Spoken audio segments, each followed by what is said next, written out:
Hello, and welcome to our Tuesday evening pre-meeting meeting. We have counselors turn off their cell phones. That'd be great. Madam Clerk, I think we're heading into executive session. Thank you, Mr. Mayor. Executive session, item number 1, executive session to discuss the acquisition or disposition of real estate of which the premature disclosure of the information would prejudice the competitive bargaining position of the city.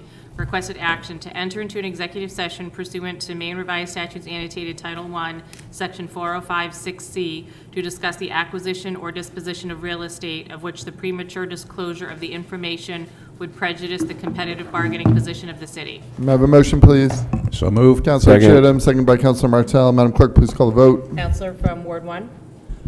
Yes, and I'd just like to note that that phone call was from Councilor Longchamps. So I think she's on her way. Ward 3? Yes. Ward 4? Yes. Ward 5? Yes. Ward 6? Yes. Ward Yes. 7? Ward 7? Yes. And Mr. Mayor. Yes. Motion passed with a vote of 7-0. We're heading into executive session, and I anticipate being back in time for our 7 p.m. meeting.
Hello and welcome to our Tuesday evening council meeting. Appreciate you all being here. We're going to kick things off with the Pledge of Allegiance, and Administrator Kainrath has graciously agreed to lead us. I pledge allegiance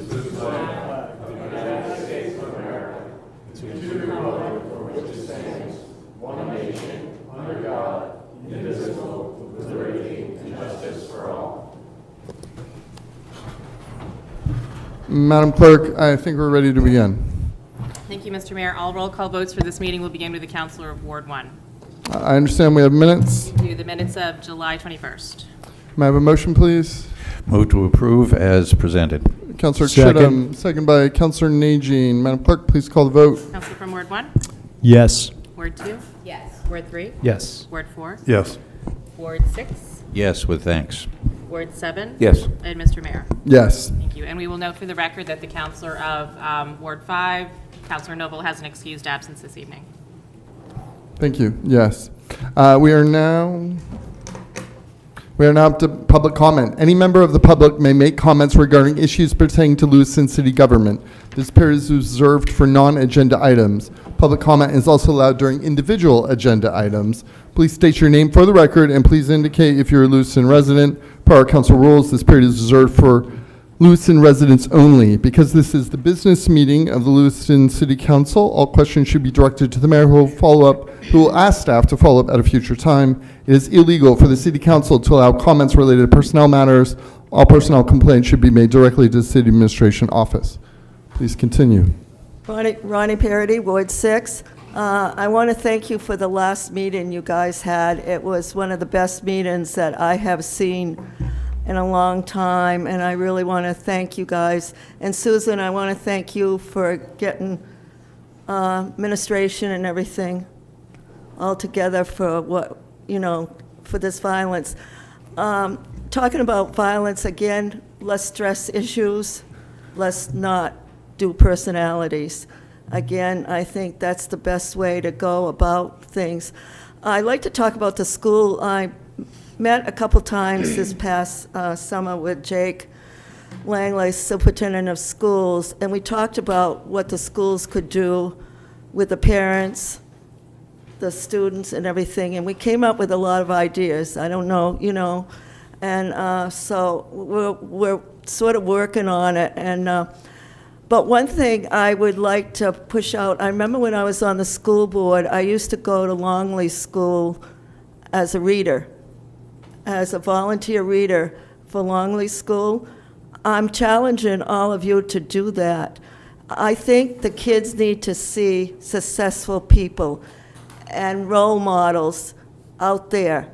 Go for an hour a month and read to a student, or whatever the principal needs to do. Volunteer in the schools. And then you know what's going on when you're voting for the budget, and see what the programs does. I mean, I used to have fun when I used to go in there, as on the school board and read into a child and everything. And it was at Longley School, which was a very needy school, as many of you who have been in Lewiston for a long time. And then Peggy Rotundo and I, we used to, when we were on the school board, used to run in the springtime all the art shows, you name it, the Montello, what was that called, Peggy? I don't remember, but anyway. And one time we were following each other around the schools to go to all the shows as a school board member. And you need to go in the classroom and show yourself, show that you've been successful. And these what these kids need, modeling and everything like that. And Jake said he would welcome that. In fact, I have already talked to the principal, who's a friend of mine anyway, at McMahon School, and I'm going in and volunteering this year too. I want to go back into the schools and do something with our kids. So I'm just saying, city staff, people, Brian, I think you would be wonderful to go into the schools and talk to the kids and things like that. So I'm just thinking we need to role model and role model correctly, including me. Thank you.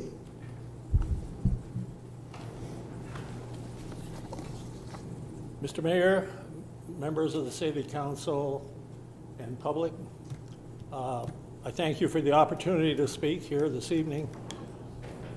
This week, this past week, I should say, I Can you move participated- the mic up a little bit just so our audience at home can hear you? Thank you. I participated in a community meeting that people were having, and it was with their concerns of the flock cameras that the police department has. I am here to speak in support of the flock cameras. And because of the gun violence that has occurred in the downtown area, I think they are a worthy tool for police to use to solve those crimes before someone gets killed. And when people go out into the public, there is no expectation of privacy. When you place yourself in the public, there is no privacy. So what the cameras are gathering, such as right here, okay, is we're here in a public meeting, they're gathering everything. And it's a good tool for the police. We arm police officers. We do all kinds of things in support of their jobs. I speak with 33 years of law enforcement experience. And I served in law enforcement to serve people, to help people. And the more communication that takes place between police and the people in the community, people on their beat. I remember one case where I was patrolling on the third shift, and there was a car placed there that seemed suspicious to me because there were no homes around there. So I filled out a field interrogation card, which we used to submit at the end of our shift. And as it turns out, there was a burglary there, and there was a woman there alone with her baby, and this man broke into her house and had a revolver and placed it in a private part of that person's anatomy, and would flip the cylinder and pull the trigger. And because of that card, we had the plate number and ran it, and sure enough, the guy had a record, and we were able to clear that case. Thank you.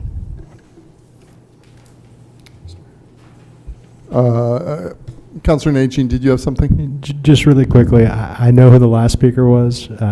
Oh, He did yes. not identify himself, so it might be helpful for people at home. I appreciate that. Thank you for catching that, Councilor Najin. That was the Honorable Mayor Gilbert. We're happy to have you here.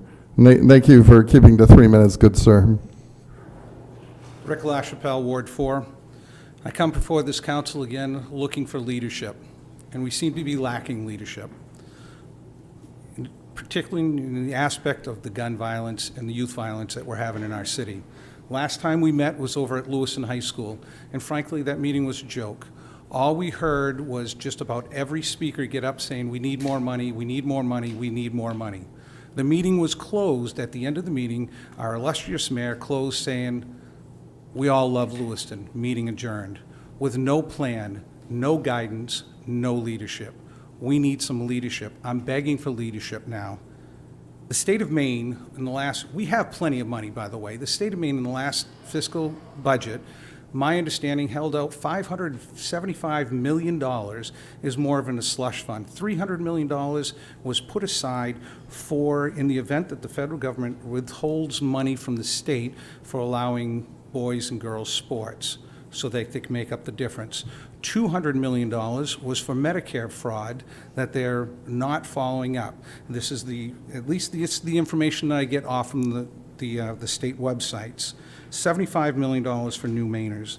Just imagine what we could have done with $575 million with our DAs in our state of Maine that need that money. We can't afford the DAs. We can't afford jail time. We're having failed leadership, and I know you're going to say you're not responsible for what happens up in Augusta. Well, I say no. You have to know what happened up in Augusta, where it affects Lewiston. You should know everything. We should be getting on our state representatives. We happen to have 3 of them here right now. We need some leadership. Another interesting point, this is almost the year anniversary. Does anybody remember Elizabeth Camachi? She was a visitor to our great city, walking right here, when somebody jumped the curb and ran her over and killed her right in front of City Hall, almost a year ago. Did any one of you show up with flowers or go to a vigil for her? Because this person who killed her wasn't supposed to be in America, wasn't supposed to be here. But yet, our leaders decided to go to Biddeford with flowers and stuff like that. And there's nothing wrong with going to Biddeford to support it, but how about representing our city? Remembering, government always finds money for what it considers important. The only question now is is protecting the citizens of Lewiston important enough to put your money behind it? Thank you.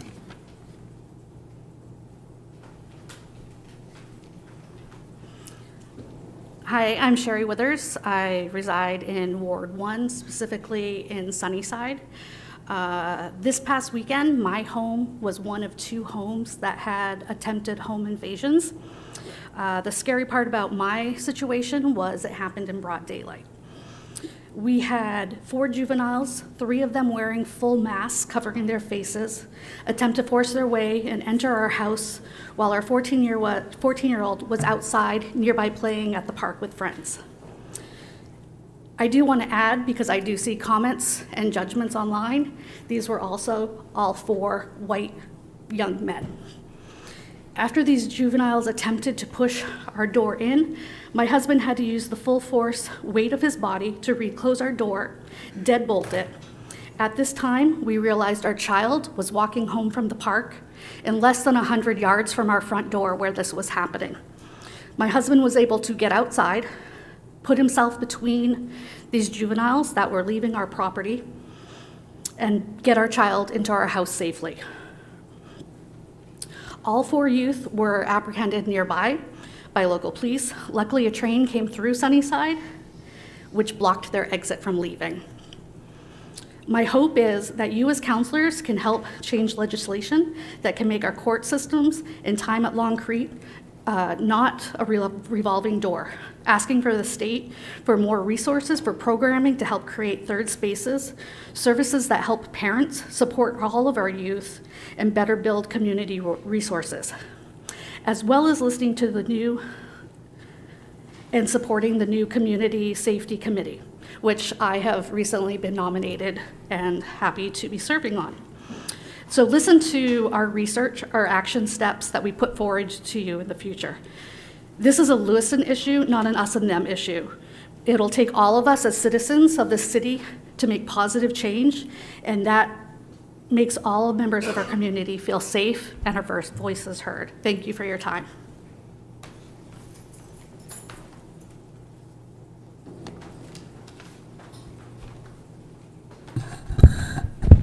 Hi, I'm Kim from Ward 2. First, I want to say thank you to Mr. Shalene, Mayor, for having the grace to give me an extra little bit of time last time I was here. That was really sweet. I appreciate that. Ever since that meeting, though, I've just tried to reach out to the heart of the people and kind of get an idea of what's going on and what they're seeing. So I've done a lot of listening. And I'm just here to kind of speak about them a bit for those that can't be here themselves, particularly the pellet gun victims incident that happened in July here in Lewiston, Maine. We really do feel like vandalism is a significant part of what's happening right now, because I feel that there's been so much vandalism that happened right around the shootings. Just quick example, two dudes walking down the street threatening to shoot me and my friend and another guy. Yeah, and a week later, my windshield got smashed out. And then a week later, they came by and shot 2 people in the head. And then 3 more windshields were smashed out on Pine Street. So I consider these to be unresolved issues. I really feel like if they feel confident enough that they can get away with doing something like that, they're going to escalate to gun violence, and they did. I'm not bringing this up to cause public discord or civil unrest or anything like that. I really am focused on solutions, and I'm trying my best to listen. So I'm looking at the police engagement with particularly the unhoused community. I do personally feel, I know for a fact, that they are some of the most credible witnesses that I have interviewed. And I would really like to say to Chief Conley, to the commander, to the lieutenants, please try a little bit harder to have a more positive interaction with these folks. It would be greatly appreciated. I also feel like Lewiston has funding. Androscoggin County has funding. So let's get to it. Let's help out homeless people. Let's help with the homeless shelter. Let's put some money in severe substance use addiction issues. Let's support our sober houses. Let's do that. If anyone's interested in having further discussion, you know how to reach me. Probably going to have a public meeting for people to discuss their concerns and thoughts and feelings and what they want to express and what they need. And again, thank you for being so kind last week. There's been a lot of really good discussion. I read every day thousands of comments, and 99% are absolutely beautiful. And the people in the homeless community that I have gotten to know are some of the most beautiful, amazing people that I have ever met. Thank you. Further public comment?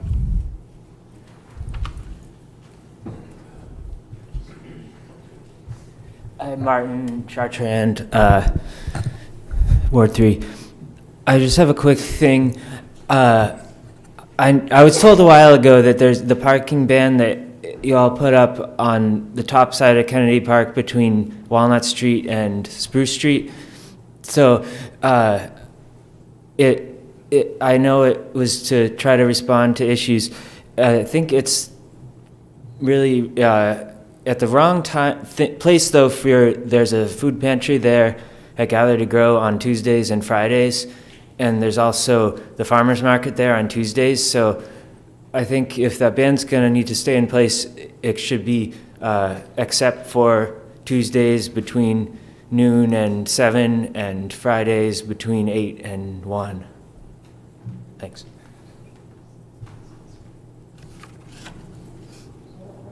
Hello, my name is Nathan Pearl, raised and born in Lewiston.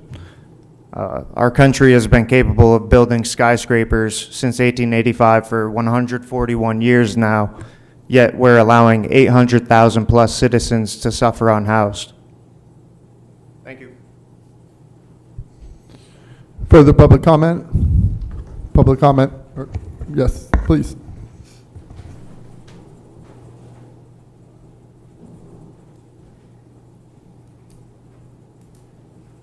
Hi, good evening. Jessica Donovan, taxpayer on downtown Lisbon Street. I own and operate a business here in Lewiston and also manage the business operations for a local residential construction company. Through these roles, I have firsthand experience with operating, investing, and building in the community, so I appreciate the opportunity to speak with you tonight. I'm here with a question and a concern regarding the certificate of occupancy process for new residential construction. Today, during the final inspection process for one of our homes, we became aware that radon testing was required before a certificate of occupancy could be issued. We were told that this may be related to updated code requirements, but I have not yet been able to confirm the specific source or effective date of that requirement. I want to be clear that it's not about questioning the importance of the radon safety. We fully support building safe and healthy homes for Lewiston residents, but my concern is about communication, timing, and consistency. We have built and closed on other homes in Lewiston this year without this requirement being raised during this process. Whether it's a new requirement, a change of an enforcement, or an existing requirement that is now being applied differently, learning about it at the final stage of a project creates significant challenges. Because this issue came up at the end of the process, our closing has now been delayed. That delay affects our business operations. The income that we had anticipated from completing the project goes towards our payroll and our ability to plan financially. We now have an unexpected testing expense, and if the test indicates mitigation is needed, that could add thousands of dollars to the project overall. It also affects one of Lewiston's newest residents, who's now experiencing uncertainty and delay while trying to become part of this community. My question tonight is, can the council help clarify when this radon testing requirement became part of the certificate of occupancy process, what authority it falls under, and how changes or interpretations of building requirements are communicated to local builders? More broadly, I would ask the council to consider whether there is a formal process for notifying builders and developers when building requirements, inspection expectations, or code interpretations change. A proactive communication process would allow builders to understand the expectations clearly, incorporate them into project planning, and avoid unexpected delays and costs at the end of a project. We want to be partners in solving Lewiston's housing and economic challenges, but we do need clear expectations, consistent communications, and predictable process so that we can continue investing. Thank you. Deputy Administrator, can you hand Jessica, Deputy Administrator? Yeah, okay, yes. Can you hand Jessica one of my cards? And then myself and staff will follow up with you tomorrow. Thank you. Further public comment? Public comment is now closed. Yes. Hi, my name is Joe Hafford. I live in Ward 3 on Ash Street. Want to talk about the AI cameras, the ongoing drug problems and violence in the city. And I come at this from a slightly different angle. I'm probably the only convicted drug dealer in the room. I was convicted in 2016 in the great state of Arizona. I have since moved to Maine, found sobriety, have reformed my life, so I've got a little bit of a different point of view on this. No surveillance cameras, certainly no fancy AI plate reader, no parking spot would have ever stopped me or anyone I knew when I was about that life from doing anything that we did in those days. All it told me is how long I had before the cops would show up if I were in that no parking spot, which direction that camera faced, what I could or couldn't drive if there was a plate reader there, and how to get around it. What works is good old-fashioned police work. What works is the best practices that other cities and other jurisdictions and other municipalities have already gone through. There is no need for this city to take the time and energy and money to reinvent the wheel. We can look to places like Huntington, West Virginia that have faced far greater crises than Lewiston could ever dream and are making real headway against their problems. We can look to other jurisdictions that have already lived through this hell, so we don't have to go all the way through it ourselves. I would encourage this body to, one, yes, obviously vote to fund the police. We need more beat cops. I would also encourage you to direct the police department and our esteemed city administrator to look for best practices from other cities and other jurisdictions that we can implement here immediately. Thank you for your time. Public comment is now closed. City Administrator, I believe you have a report. All right, thank you, Mr. Mayor, appreciate it. Starting with our Cart to Curb program. This week, beginning yesterday, COUNCILOR began the first delivery of about 22,000 trash and recycling carts around Lewiston. They will be arriving at your homes and residences soon. I want to thank Public Works for holding several of our trash talks, public information sessions, answering the public's questions and concerns. We have some more sessions coming up this Thursday, August 6th at McMahon Elementary School, 5:30 to 7 p.m., as well as on August 12th at Apple Valley Golf Course, again, 5:30 to 7 p.m. We did have over 50 people at our last session, so thank you for all the participation and engagement. We appreciate you coming out. And again, look for more sessions there or other information about the program at lewistonmaine.gov/cart-to-curb. I'm really thrilled to announce regarding our Community Ambassadors program. Since unveiling the program last week, we have now signed up 36 volunteers to participate as community ambassadors. Community ambassadors work alongside city staff and community partners to clean and beautify parks, support community events, welcome and assist people using public spaces, identify maintenance or safety concerns, and help neighborhoods draw attention to areas that need care. We're excited also for our kickoff event ceremony happening next Thursday, August 13th in Kennedy Park, 11:30 to 3 p.m. It'll be sort of a kickoff event. There'll be food and music, and then we're going to start immediately with a cleanup of Kennedy Park. So please join us next Thursday, August 13th, 11:30 to 3. And I really, again, want to thank these 36 people who have stepped forward just in the past week to come be part of the solution and help us out every day in making Lewiston a better place. So thank you to everyone who signed up so far, and we're excited to get going on this program. Our Balloon Festival for 2026 is coming up August 21st to 23rd. The theme this year is Red, White, and Balloons to mark America's 250th anniversary. The festival, as you know, is among the state's signature events, bringing over a dozen pilots to Smart Payne Park. I want to thank our generous sponsors. The Balloon Festival continues to have free admission due to their generosity. Each day of the festival, we will have skydivers perform with a giant American flag flown under a parachute, along with special balloons commemorating, again, this year, the 250th anniversary. Full schedule is available at laballoonfestival.org. The Lewiston Historic Preservation Review Board will be holding its 2026 annual awards ceremony on Thursday, August 6th at 3:30 in the council chambers here at City Hall. Projects being honored this year include She Doesn't Like Guthrie's mural at 115 Middle Street, the renovations of the new police station of Mill 7, and the new construction of the main Mill Museum. The projects are results of outstanding efforts to preserve, protect, and enhance historic buildings within the community. So again, please join us August 6th, 3:30 here in the council chamber. I want to welcome two new police officers to the ranks of the Lewiston Police Department, Michael Bello and Charles Vatican. We wish them much success in their new positions and thank them for their service to the city. You may have noticed some new enhanced signage has gone up in Kennedy Park this past week at all of the entrances, much larger signs, again, reminding visitors to please use the park in an appropriate manner and to discourage negative behavior. So we welcome all to Kennedy Park, but obviously we want to keep things civil and things looking good there. So thank you to all for your cooperation. The Public Art Committee has been busy. We have two new authorized projects to help clean up graffiti in our public spaces. The first project is Wings for Change, an ongoing project where local property owners can request to cover graffiti with butterfly wings. Owners should reach out to Melanie Terrian at wickedillustrations@gmail.com if you'd like to participate. The second project is to cover graffiti at Marcotte Park. Along with covering the blight, the project would include interactive art to deter further vandalism. Melanie does expect these projects to start sometime later in August. Lastly, I just want to announce my next public meet and greet session will be in Ward 7, co-hosted with Councilor Martell.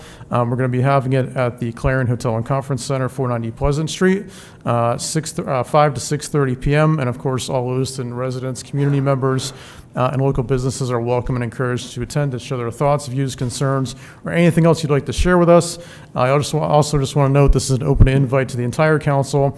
We'd love to co-host one with you again in the future, and we hope to get to all wards in the city. So again, please join us on Thursday, August 20th, 5 to 6:30 at the new renovated Clarion Hotel and Conference Center. Thank you. Thank you very much, Administrator. We appreciate your service to our city. Madam Clerk, I believe we have a consent agenda. Yes, we have 3 items on the consent agenda this evening. Excuse me. Item number 1, amendment to the traffic schedule to add additional 15-minute parking spots on Pine Street from Horton Street to Prince Street Alley. Number 2, authorization to accept transfer of forfeiture funds. And item number 3, order approving the disposition of 35 Beechwood Avenue. May I have a motion, please? So moved. Councilor Chittum. Second. Signed by Councilor Najin. Madam Clerk, please call the vote. Counselor from Ward 1, Yes. Ward 2, Yes. Ward 3, Yes. Ward 4, Yes. Ward 6, Yes. Ward 7. Yes. Mr. Mayor. Yes. Motion passed by a vote of 7 to 0. Item number 4. Item number 4, appointment to the Lewiston Housing Authority Board of Commissioners.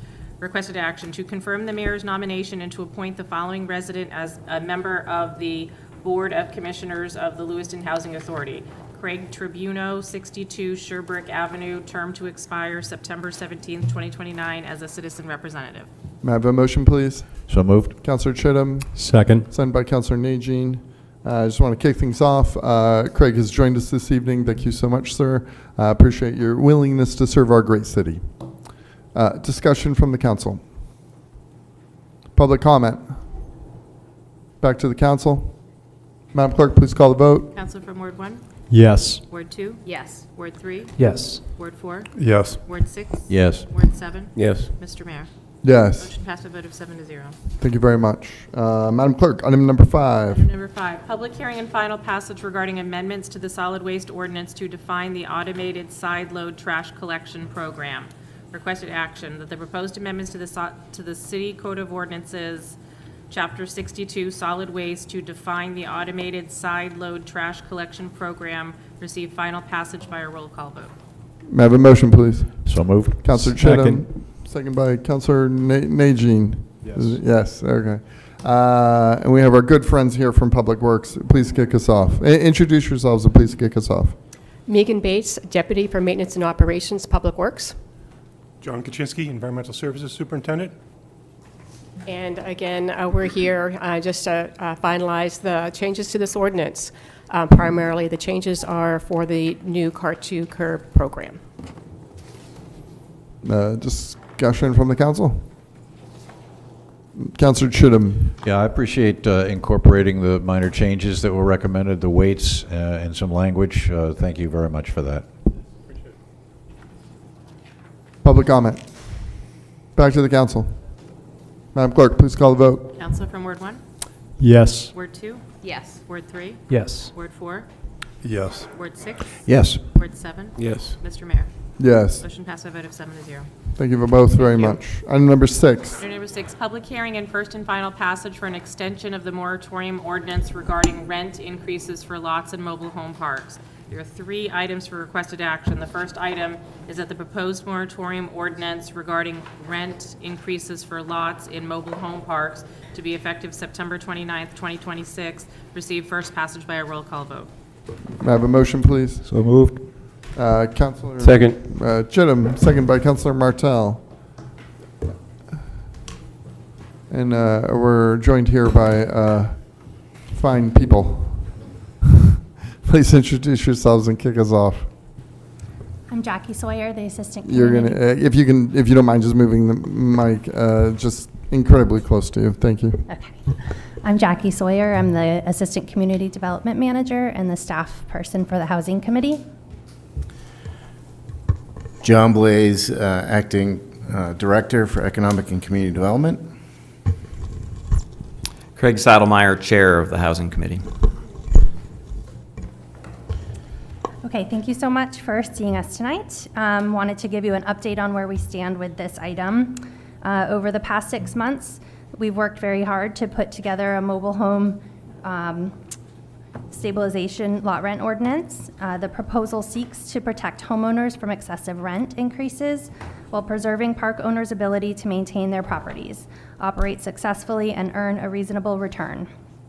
The draft ordinance establishes a graduated rent increase structure based on a target lot rent derived from market analysis, affordability data, inflation, and comparable local park fees.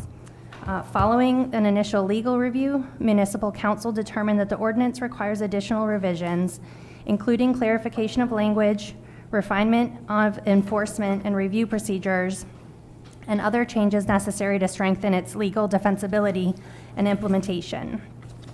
Legal counsel recommends extending the current mobile home lot rent moratorium for 6 months to complete this ordinance. Legal review is expected to require approximately 40 to 50 billable hours, along with continued collaboration between the Housing Committee, city staff, and legal counsel. Funding for this work has not been budgeted within the code enforcement and planning or economic and community development departments. The current moratorium expires on September 28th. If extended, the Housing Committee anticipates presenting a finalized ordinance for public hearing within the next 2 to 3 months. If the moratorium is not extended, there is some Maine law that governs increases to mobile home lot rent, but we don't feel that this is adequate for preserving the tenants' rights. The Housing Committee requests that the City Council approve a 6-month extension of the lot rent moratorium to allow completion of the ordinance and determine an appropriate funding source for the remaining legal and drafting work. I can say that I spoke with administration. We'll work collaboratively to fund any of the legal fees that are required. And we're hoping to, work with them and do a lot of the legwork. Craig's done a tremendous amount of work already, was writing and rewriting, and I think working with legal, we could hopefully shorten up the billable hours portion. Craig, I don't know if you want to say anything. Yeah, the Housing Committee has put in a lot of work. Our goal was always to get it in a presentable state to council before the end of the moratorium because we think that's in the interest of all parties. So we wish we had been able to achieve that, but this legal review is important. It's a slightly larger and more technical ordinance, and I think is usually the case, and that's why the additional legal review is required. And I guess I'll also just mention that we have been able to, outside of legal counsel, leverage a number of free services in support of this effort. So that includes services from a CPA who's reviewing portions of the ordinance in regards to the application criteria. We've had a IT professional who's been helping to develop a very user-friendly website that the public can use to go and basically understand how the ordinance affects their lot rent. We're trying to make that as user-friendly as possible for the general public. And then of course, the amount of hours that the committee members have put in themselves to doing this work, largely at the service of truly taking in public input, both from affected tenants of mobile home parks as well as park owners who have been interested in providing feedback.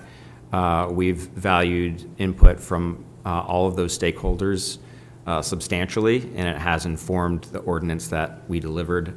It was not simply a copy and paste of what the state's model ordinance was, but it was informed by very sincere and good questions that we were challenged with in terms of how this would go. So I think we've actually, the last thing I'll say is I think that what has gone into the ordinance is a lot of proactive thinking about who it affects and how it plays out, and how it's implemented. And to the extent that other communities have passed much simpler copy and pastes of the model ordinance, I think they have a lot more to do after they pass it to figure out these same things. And we've been trying to do that on the front end. Thank you. Thank you. Thank you to all three of you. Questions, comments from the council? Councilor Chittum, yes. Thank you. First of all, I want to thank you, the committee, Councilor Roy, for the work that's gone into this, which I think is one of the most complex pieces of municipal legislation I've seen in my career. A lot of work and a lot of thought has gone into it. I am concerned about extending the moratorium, and I have a couple of questions. I know that you had asked legal counsel about whether or not a notice of increase that could be submitted to mobile home tenants after the moratorium expires, if it's not renewed, what effect does that have? Because there is the 90-day notice requirement under law. How is that affected? Have you had an answer from legal counsel about that? Yeah. Sorry, John. I think we did, again, administration today just approved the review for that for legal counsel, so that is something that we are, looking for an answer for. I'm not an attorney, Craig's not an attorney, so we're gonna let them decipher that and get an answer. But we just got direction today, so that was the first question that Craig actually had that was passed over to us, and we just got that ironed out. So we don't know then what effect this 90-day notice would have, and whether or not a mobile home park owner on September 29th could issue that license. No, Councilor. Okay, thank you. I am very concerned. We have already forestalled any increases of mobile home park owner's income for 6 months. I'm very concerned about doing that for another 6 months. Not doing it opens up a window, potentially allowing mobile home park owners to reap the sky, if you will, should they be desirous of doing that. That's not my goal, obviously, but I do feel the pain of not being allowed to adjust incomes to reflect increasing costs. I think the open question of whether or not an increase cannot be effective until at least 90 days after the expiration of the moratorium. The question remains as to whether that, if the new ordinance, this complex piece of legislation, is implemented before that 90-day period, what effect does that have? We do not have an answer to that question. That's unfortunate, because that would make my decision a lot easier. But I do want to express, I think that the committee has taken all of its comments very seriously. I know that it was represented by people who rent lots in mobile home parks, as well as people who own mobile home parks. You've done an excellent job of taking both sides into account. So I thank you for that. And Councilor Roy, thank you for your participation in this very meaningful committee. Thank you. I yield the floor. Councilor Roy. Thank you, Mr. Mayor. I just want to say thank you to the whole committee. Craig, your leadership, and everybody on that committee, listening to both sides of just getting this right. I think without the hard work of everybody on that committee, it wouldn't be as good as it is. And I think it's head and shoulders above everybody else's. So I just want to say thank you for all your hard work. And I know this moratorium is for the, it's like the standard 6 months, but we're not anticipating that this will take that long. And as soon as it is over, we can rescind the moratorium. Is that accurate? Yes. Okay, perfect. Further comments, questions from the council? Public comment for this agenda item. Matt Roy, Ward 6. Well, the complexity is all, Mr. Mayor, is all due to a policy choice of the committee.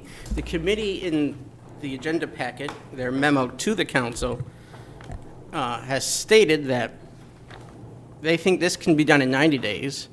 40 to 50 hours of billable hours is just, wanting, more money for services that aren't needed. Since 2024, the town of Old Orchard Beach, by citizen referendum, has had a permanent ordinance in place. Sanford, earlier this year, Waterville, earlier this year, Mr. Administrator, has had a policy. Auburn just had a first reading. This a full 6-month extension is a policy choice by the committee. You could just keep this simple, as all the other communities have done, have a upper limit of 5% or CPI, like we do in the city budget, for city charter. Because of the city budget, you're making this too complicated. And again, there's an analogy parallel to this of the city kicking the can down the road for 40 years, concerning to a point that I think Councilor Chittum is trying to make here, but kicking the can down the road and recouping costs that have been stagnant for decades by owners trying to be nice and, trying to be friendly to everyone, but, things cost money. And again, this is the same problem, I guess, to this, as the former councilor, Rick Rashapel was making about, the state budget and having this refund, and, well, not a refund, but this surplus, which is artificially inflated by not paying hospitals, and then, the whole debate about private equity coming in, which is the same problem we're seeing here. Thank you.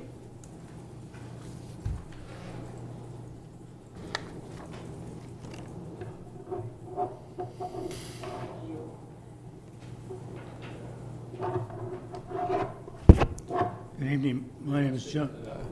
Yeah, that's the news microphone. My name is John Gary. I'm a resident of Ward 6. I'm also a homeowner in Fox Run Mobile Home Park. And I also would like to extend my thanks and gratitude to the Lewiston Housing Committee. I have watched the many iterations of the ordinance draft as it's progressed. I think it's the best in the state. I very much like to see it passed, but I also would like to see protections for us until there's a chance for a vote on the ordinance. So I just want to say that I'm here to support the extension of the moratorium. Thank you.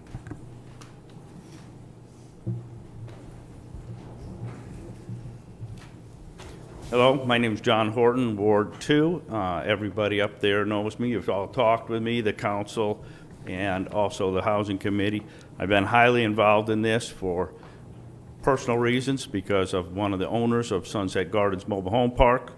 I think some facts have really come out over the time of this. One of the biggest facts is that this whole process started, it was not homegrown. It did not start through tenants. It started through someone in the governor's office sending out that ordinance to every single township in the state. The second part of that is the Maine Labor Climate Council activists were in here pumping you guys full of a lot of things that were misleading at the beginning, to be very frank. I mean, they even made statements that lot rents were approaching $1,000 in Lewiston. This stuff was false. Most of the arguments that were made originally were false. When you look at and do the research, the targeted rent that they came up with, and Craig and his team did a great job. I was there every meeting but one. Their targeted rent was $503. Only 3 parks in the entire city are over that, and they're at $600, and they're the nicest parks. That's the equivalent of having a high-end rental unit compared to a Section 8 rental unit. If you're targeting that 503, every other park, all other 8 other parks are below that number. We didn't have a rental problem for lot rent in Lewiston. It's just that simple. I want to see a no on the moratorium extension. I want to see a no on the ordinance. I put a lot of work in to try and make that ordinance as good as it can be. Doesn't mean I want it. Next, we talk about what is a fair rent. I mean, is 500 too much? Is 600 too much? We're not out of margin. When you look at a 1-bedroom apartment in Lewiston and it's $1,100, how is my rent at $384 too much? You know, we got to be fair, and we got to think about the facts that have come up. Other facts, we're going to restrict it to a CPI plus, even with the graduated stuff. Just in Lewiston, city tax this year 11 to 14%. Stormwater went up 20%. Sewer went up 18% last year. Water and sewer went up 11% this year. Fuel costs, everybody's seen that skyrocketing. Everybody's seen labor being forced up. Ever since COVID, labor's jumped up a lot. Plus, you got the Maine state minimum wage going up every year. Utilities, tell me your electric costs haven't skyrocketed. I don't know how you think any park, it's a small community, how do you think that's going to survive on CPI increases? And before my time runs out, I'm going to jump across a whole bunch of other things and come into, I know the council's trying to do a good thing and work with people, but you threw a bomb out there in my personal life because I was supposed to retire and now I can't. I'm working indefinitely for less money because of this thing. And if you pass the moratorium, you're going 18 months from the last time we gave a rent increase to our people. You know, this isn't little things. This is business, and you're really smashing us in the face personally. Thank you for your time.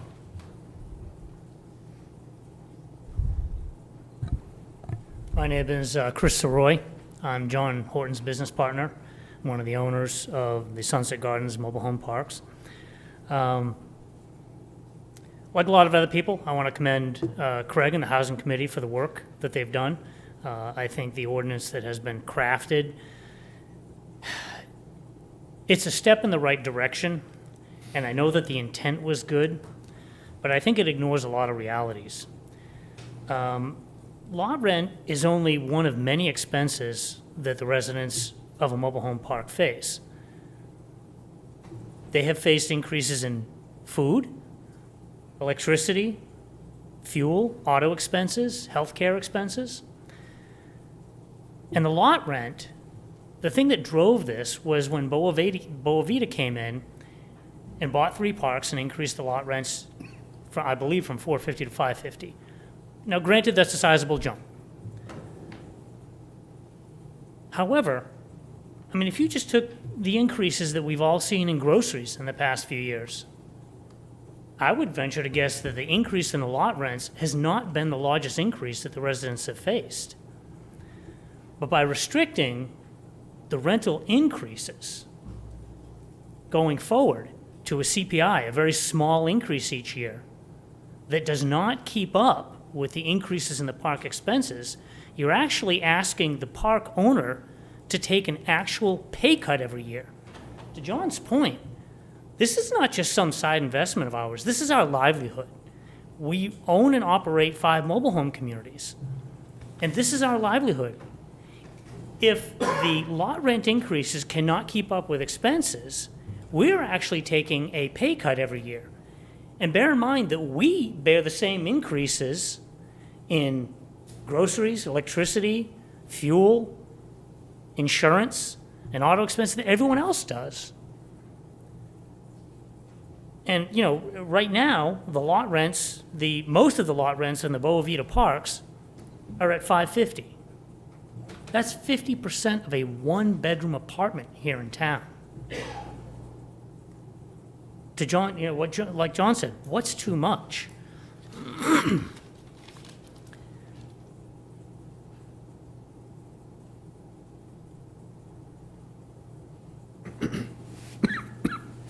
And I guess to John's point, also just a few seconds here left, based on this moratorium, we lost the contract to sell the 2 Sunset Gardens parks.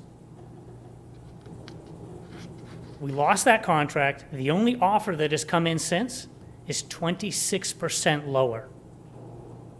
That is a 26% hit to our retirement.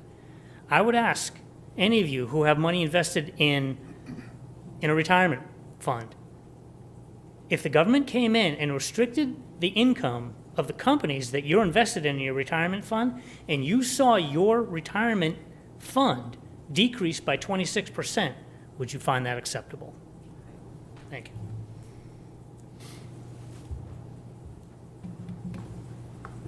I'm Dash Padam, Ward 3. I'm also a member of the Housing Committee.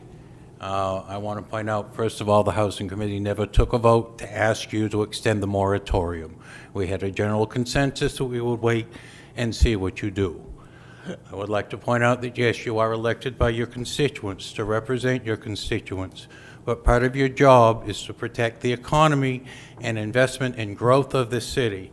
And when you put a moratorium and stop the increases and hurt the income of one sector, you put out a signal to other investors, don't come here because we don't care about business. I would encourage you to consider, instead of extending the moratorium, put a 5% cap on increases until we've had a chance to look at the ordinance that the Housing Committee has worked on. Thank you very much. Further public comment? Public comment is now closed. Back to the councilors. Councilor Longchamps. Thank you, Mayor. I do like that idea. I don't know if that's possible for us to do that, but I will not be supporting this tonight. And I hope that it doesn't pass for the sake of our park owners, people that are doing business here in our city. And while I do understand the intent, I do worry it could discourage future mobile home park development and even incentivize existing parks to redevelop for other uses. And at this time, when affordable housing is already very limited, I will be voting no on this, and I hope my other councilors do too. Thank you. Councilor Martell, did I see your hand? Yes, thank you, Mr. Mayor. Councilor Longchamp stole my thunder. She stole all my talking points, but I'm going to reiterate those. I really believe this ordinance is narrative and ideologically driven action. Mobile home parks represent the most organically affordable housing I believe that we have in Lewiston. This ordinance will certainly have a chilling effect on development and expansion. Lewiston needs both affordable housing and capital investment, and this ordinance discourages both of those things. We are a city that really needs investment in a lot of areas, and I think a couple of the public speakers nailed it right on the head. We are telling investors loud and clear that Lewiston is not a conducive place to do business. So if we were going to take impose restrictions that had a 25% hit on the investment in any other industry, we could see a lot of existing investment leave Lewiston. A lot of these mobile park homeowners are not required to continue to run their land as a mobile home park. Self-storage is a really cheap, high return, low maintenance way to use your land, and there's currently no ordinances on that for a single example. So I think that while the intention is good, the outcome is going to be a net negative for Lewiston. Councilor Chittum, yes. Thank you, Mr. Mayor. I also will be voting against extending the moratorium. I do believe, I put my faith in the fact that even though there is a 90-day, or because of the 90-day window, that a mobile home park owner could effectively issue a notice of increase on September 29th. I am very hopeful that this ordinance, which I believe is overly fair to both parties, and that's a kudos and a congratulations to the committee. I think it's bent over backwards to recognize the needs of the owners as well as the needs of the tenants. And I don't think that this ordinance will be onerous. I do think, however, that forestalling mobile home park owners from taking any action for up to another 6 months is the wrong approach. So I will be voting against extending the moratorium, and I will urge legal counsel and the Housing Committee to act as rapidly and as expeditiously as possible to get this ordinance back before the council so that we can take action on the hard work that you've done all summer. Further comments from council? Councilor Najin, do you have your hand up? I do. Thank you, Mr. Mayor. First and foremost, I do want to thank the Housing Committee. I think the work you've done is excellent. I do also have some serious concerns with extending the moratorium. I don't know if it's realistic or feasible to expect this ordinance to be completed if the moratorium is not extended. That's a concern of mine. I do know that the property taxes that everybody is going to be paying are increasing overall. So lot rents are affected by the property tax as well. None of the mobile home parks saw a decrease or an equaling of the value of their properties when we take into account what we think about for our new what we believe our new mill rate's going to be. I would also say this, and this is one of the challenges that I truly have. The vast majority of the folks that are living in mobile home parks are seniors on restricted income, people who are making less money than the AMI or disabled folks, in many cases, 2 or even 3 of those categories. And so one of the challenges that we have with this ordinance is that it's restricting income on the mobile home park owner, but it's not actually providing a benefit to the mobile home owner. Ultimately, you can get subsidies for apartment rentals, for instance. I don't see how those subsidies work for a mobile park, a mobile homeowner who's renting a lot. And I think that's a real challenge because ultimately some of these folks are run out of money, right? And we're asking the mobile home park owners to absorb the increasing cost. but we're not subsidizing the mobile home park owner in order to continue to provide low-income, more affordable rental options. And so that's a challenge for me as well. I'm not 100% sure where I'm going to go with my vote tonight. But I need to be clear from the Housing Committee and the Community Development staff. Is there a possibility of having this ordinance in a finished piece by the time the current moratorium expires? So the legal counsel had, weighed in, and they looked at it and said that, there could be quite a bit of work here in terms of hours and things like that with workload. And they're the ones that suggested that we extend the moratorium.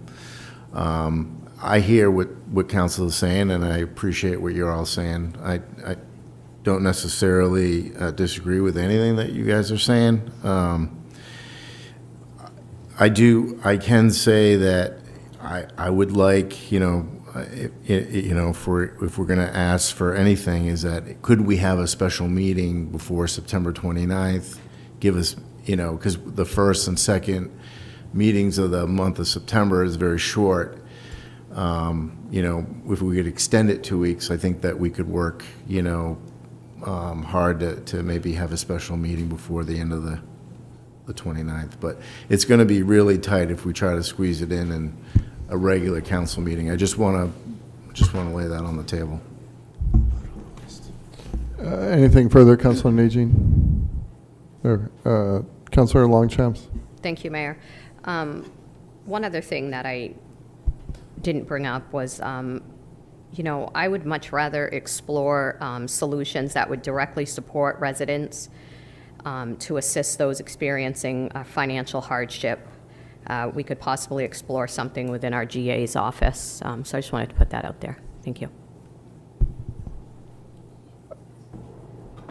Thank you, councilors, and thank you to our presenters here. So through happenstance, I'll be able to vote tonight, and I had a great conversation, and it was eye-opening to me in many ways with John last week, so thank you, sir. And I want to, I talked to Craig earlier today, be some follow-up later in the week. I have some questions. I'm hopeful that if we extend this moratorium, we'll be able to rescind it quickly. Hopefully, we will be able to, wrap up the ordinance. I understand the ordinance can be wrapped up by September 29, but hopefully we can wrap it up very quickly after that. And so, I'll be supporting the moratorium, and then hopeful that we can get the work done and then rescind the moratorium as quickly as possible. That would be my goal. Anything further from you three? Anything, Craig? No. Yeah. Oh, okay. All right. Councilor Longchamps, back to you. Thank you, Mayor. I didn't mention, thank you so much for all your hard work. We asked you guys to help us, and you have done an excellent job. Again, I will not be supporting this. I don't think that we should really be telling the park owners that we're going to hold off even longer when the reality is expenses aren't holding off. Taxes are going up. The water just went up. I think it's absolutely ridiculous and shameful that we're even doing this. But again, I do feel for the residents, though, that are experiencing any financial burden, but we do have assistance within our city, and if we don't, I think we need to try to figure that out. Thank you. Further comments from councilors? Madam Clerk, please call the vote. Councilor from Ward 1? We're voting to extend the moratorium right now. Madam Clerk, could you please reread the motion and then call the vote? Sure. The motion before you is that the proposed moratorium ordinance regarding rent increases for lots and mobile home parks to be effective September 29th, 2026, receive first passage by a roll call vote. Councilor from Ward 1? No. Ward 2? No. Ward 3? Yes. Ward 4? No. Ward 6? No. Ward 7? No. Mr. Mayor? Yes. Motion passed by, motion failed by a vote of 2 to 5. Thank you, Madam Clerk. And I think then that concludes that agenda item. It does, yes. Okay. Thank you, you three. Item number 7. Item 7, public hearing and approval of order authorizing the city administrator to execute a credit enhancement agreement for the Soleil multifamily housing project. Requested action to adopt the order authorizing the city administrator to execute a credit enhancement agreement for the Soleil multifamily housing project. May I have a motion, please? So moved. Councilor Chittum. Second. Second by Councilor Najin. Welcome back, Director Blais, and thank you for joining us. Penn, if you both can introduce yourselves fully and then kick us off. John Blaze, Acting Director, Economic and Community Development. Penn Lindsay, Director of Development, Lewiston Housing Authority.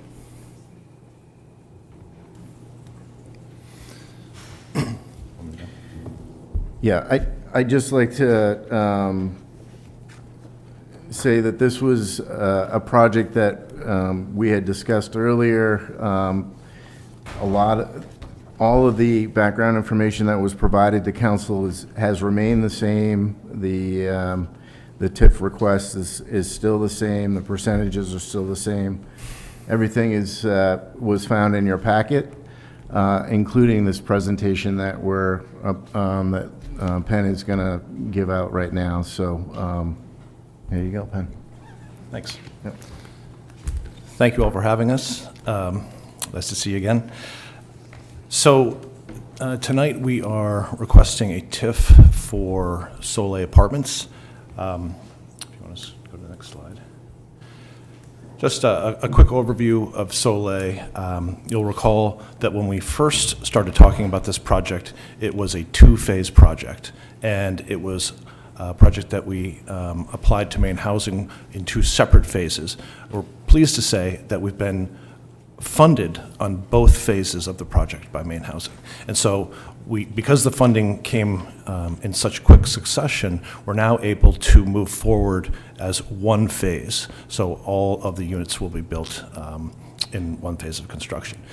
What that ends up is a building with 72 residential units planned. Of those, they're all 1 and 2 bedroom units, primarily 1 bedroom. So 60 of the 72 units are 1 bedrooms and 12 2 bedrooms. There are also 3 ground floor commercial spaces. I want to talk a little bit about housing need in Lewiston. I think we've talked about this before, and it obviously still holds true. I've heard this from others. There's significant waiting lists that are maintained by Lewiston Housing Authority.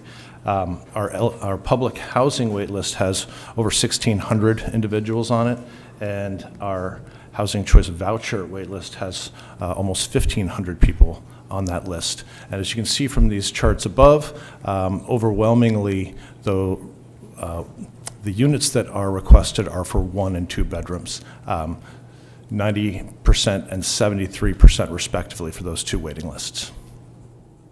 I want to talk a little bit about the economic impact of housing development.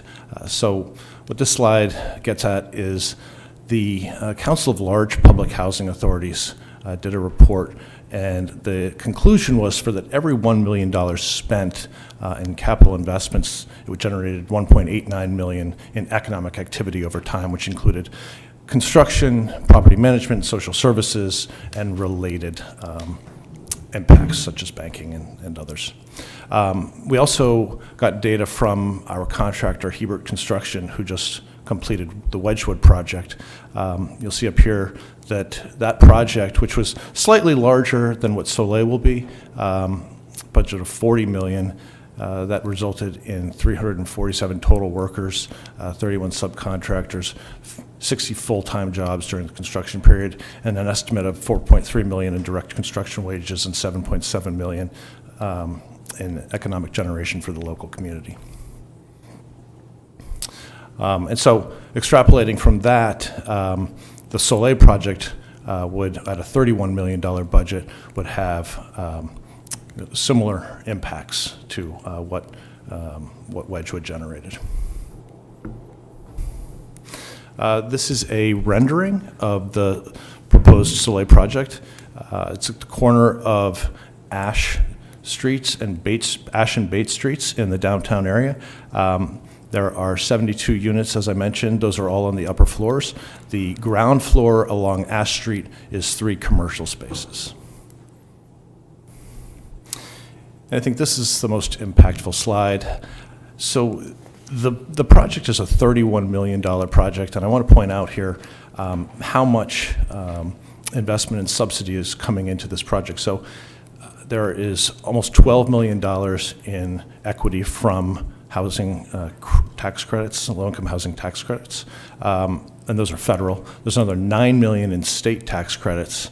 There's $400,000 in subsidy coming from Maine Housing. And then we also will be generating debt.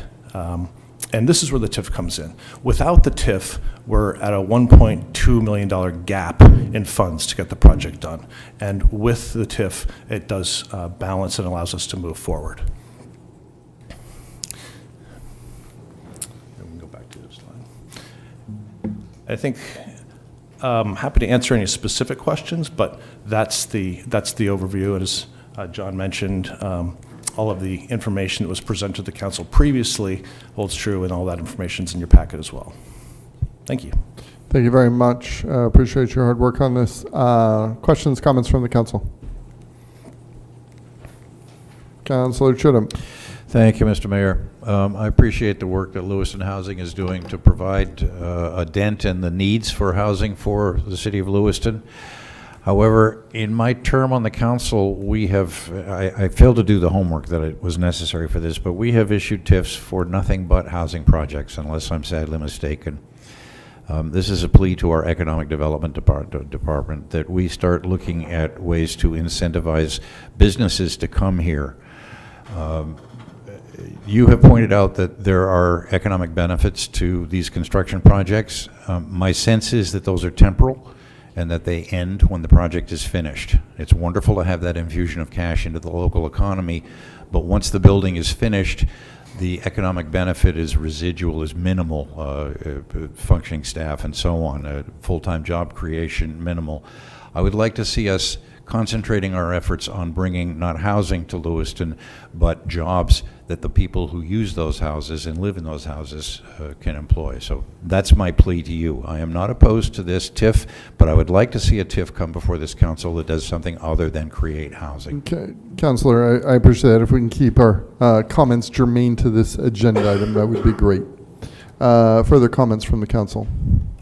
Councilor Najin. So this isn't exactly germane either, but I'm gonna let's just try. No, well, let's just pretend. So what I would say quickly is that affordable housing projects that redevelop corridors downtown, or really anywhere, they're a benefit to the infrastructure of the city. That's one piece, and I would also say that supporting affordable housing projects that accept subsidized rents is exactly the safety valve that we need in a community where we want to see market rate development. You can't only have market rate development because people have to live somewhere as well that work the jobs that you're looking to seek. So I'll always be a strong supporter of affordable housing units until everybody's housed. So, thank you. Councilor Martel. Thank you, Mr. Mayor. This isn't an apples to apples comparison, and my comments are not a reflection of what I think about this project. I just can't help but speak on the, so at best, this feels inconsistent, and at worst, hypocritical, but just the previous agenda item was an action that put a chill, in my opinion, on development and expansion of affordable housing, and by the actions that are being endeavored by this council. So to turn right back around and offer these TIFs for affordable housing just feels hypocritical. So for that reason and that reason alone, I'm not going to be able to support this. Like I said, I know these aren't apples to apples projects, but you know, we're acting so inconsistently as a council on both of these endeavor to bring affordable housing to Lewiston, and on one hand, we're taking action that is going to put a chill on that, and on the other hand, we're acting as though affordable housing is so important that we're going to give tax rebates to entice more development here. So for those reasons alone, I'm not going to be able to support this, but I do wish your project the best of luck. Further comments from the council? Heading to public comment for this agenda item. Ronnie Parity, Ward 6. I just want to remind you, all these affordable housings that going in, what about the school district? Where are we going to put the kids that go into these projects? Have you thought about that and the thinking? Right now, we got 6,000 kids in the school system. And I don't know, I don't know where we're going to put it, but just think about what we're going to do about the school system. Thank you.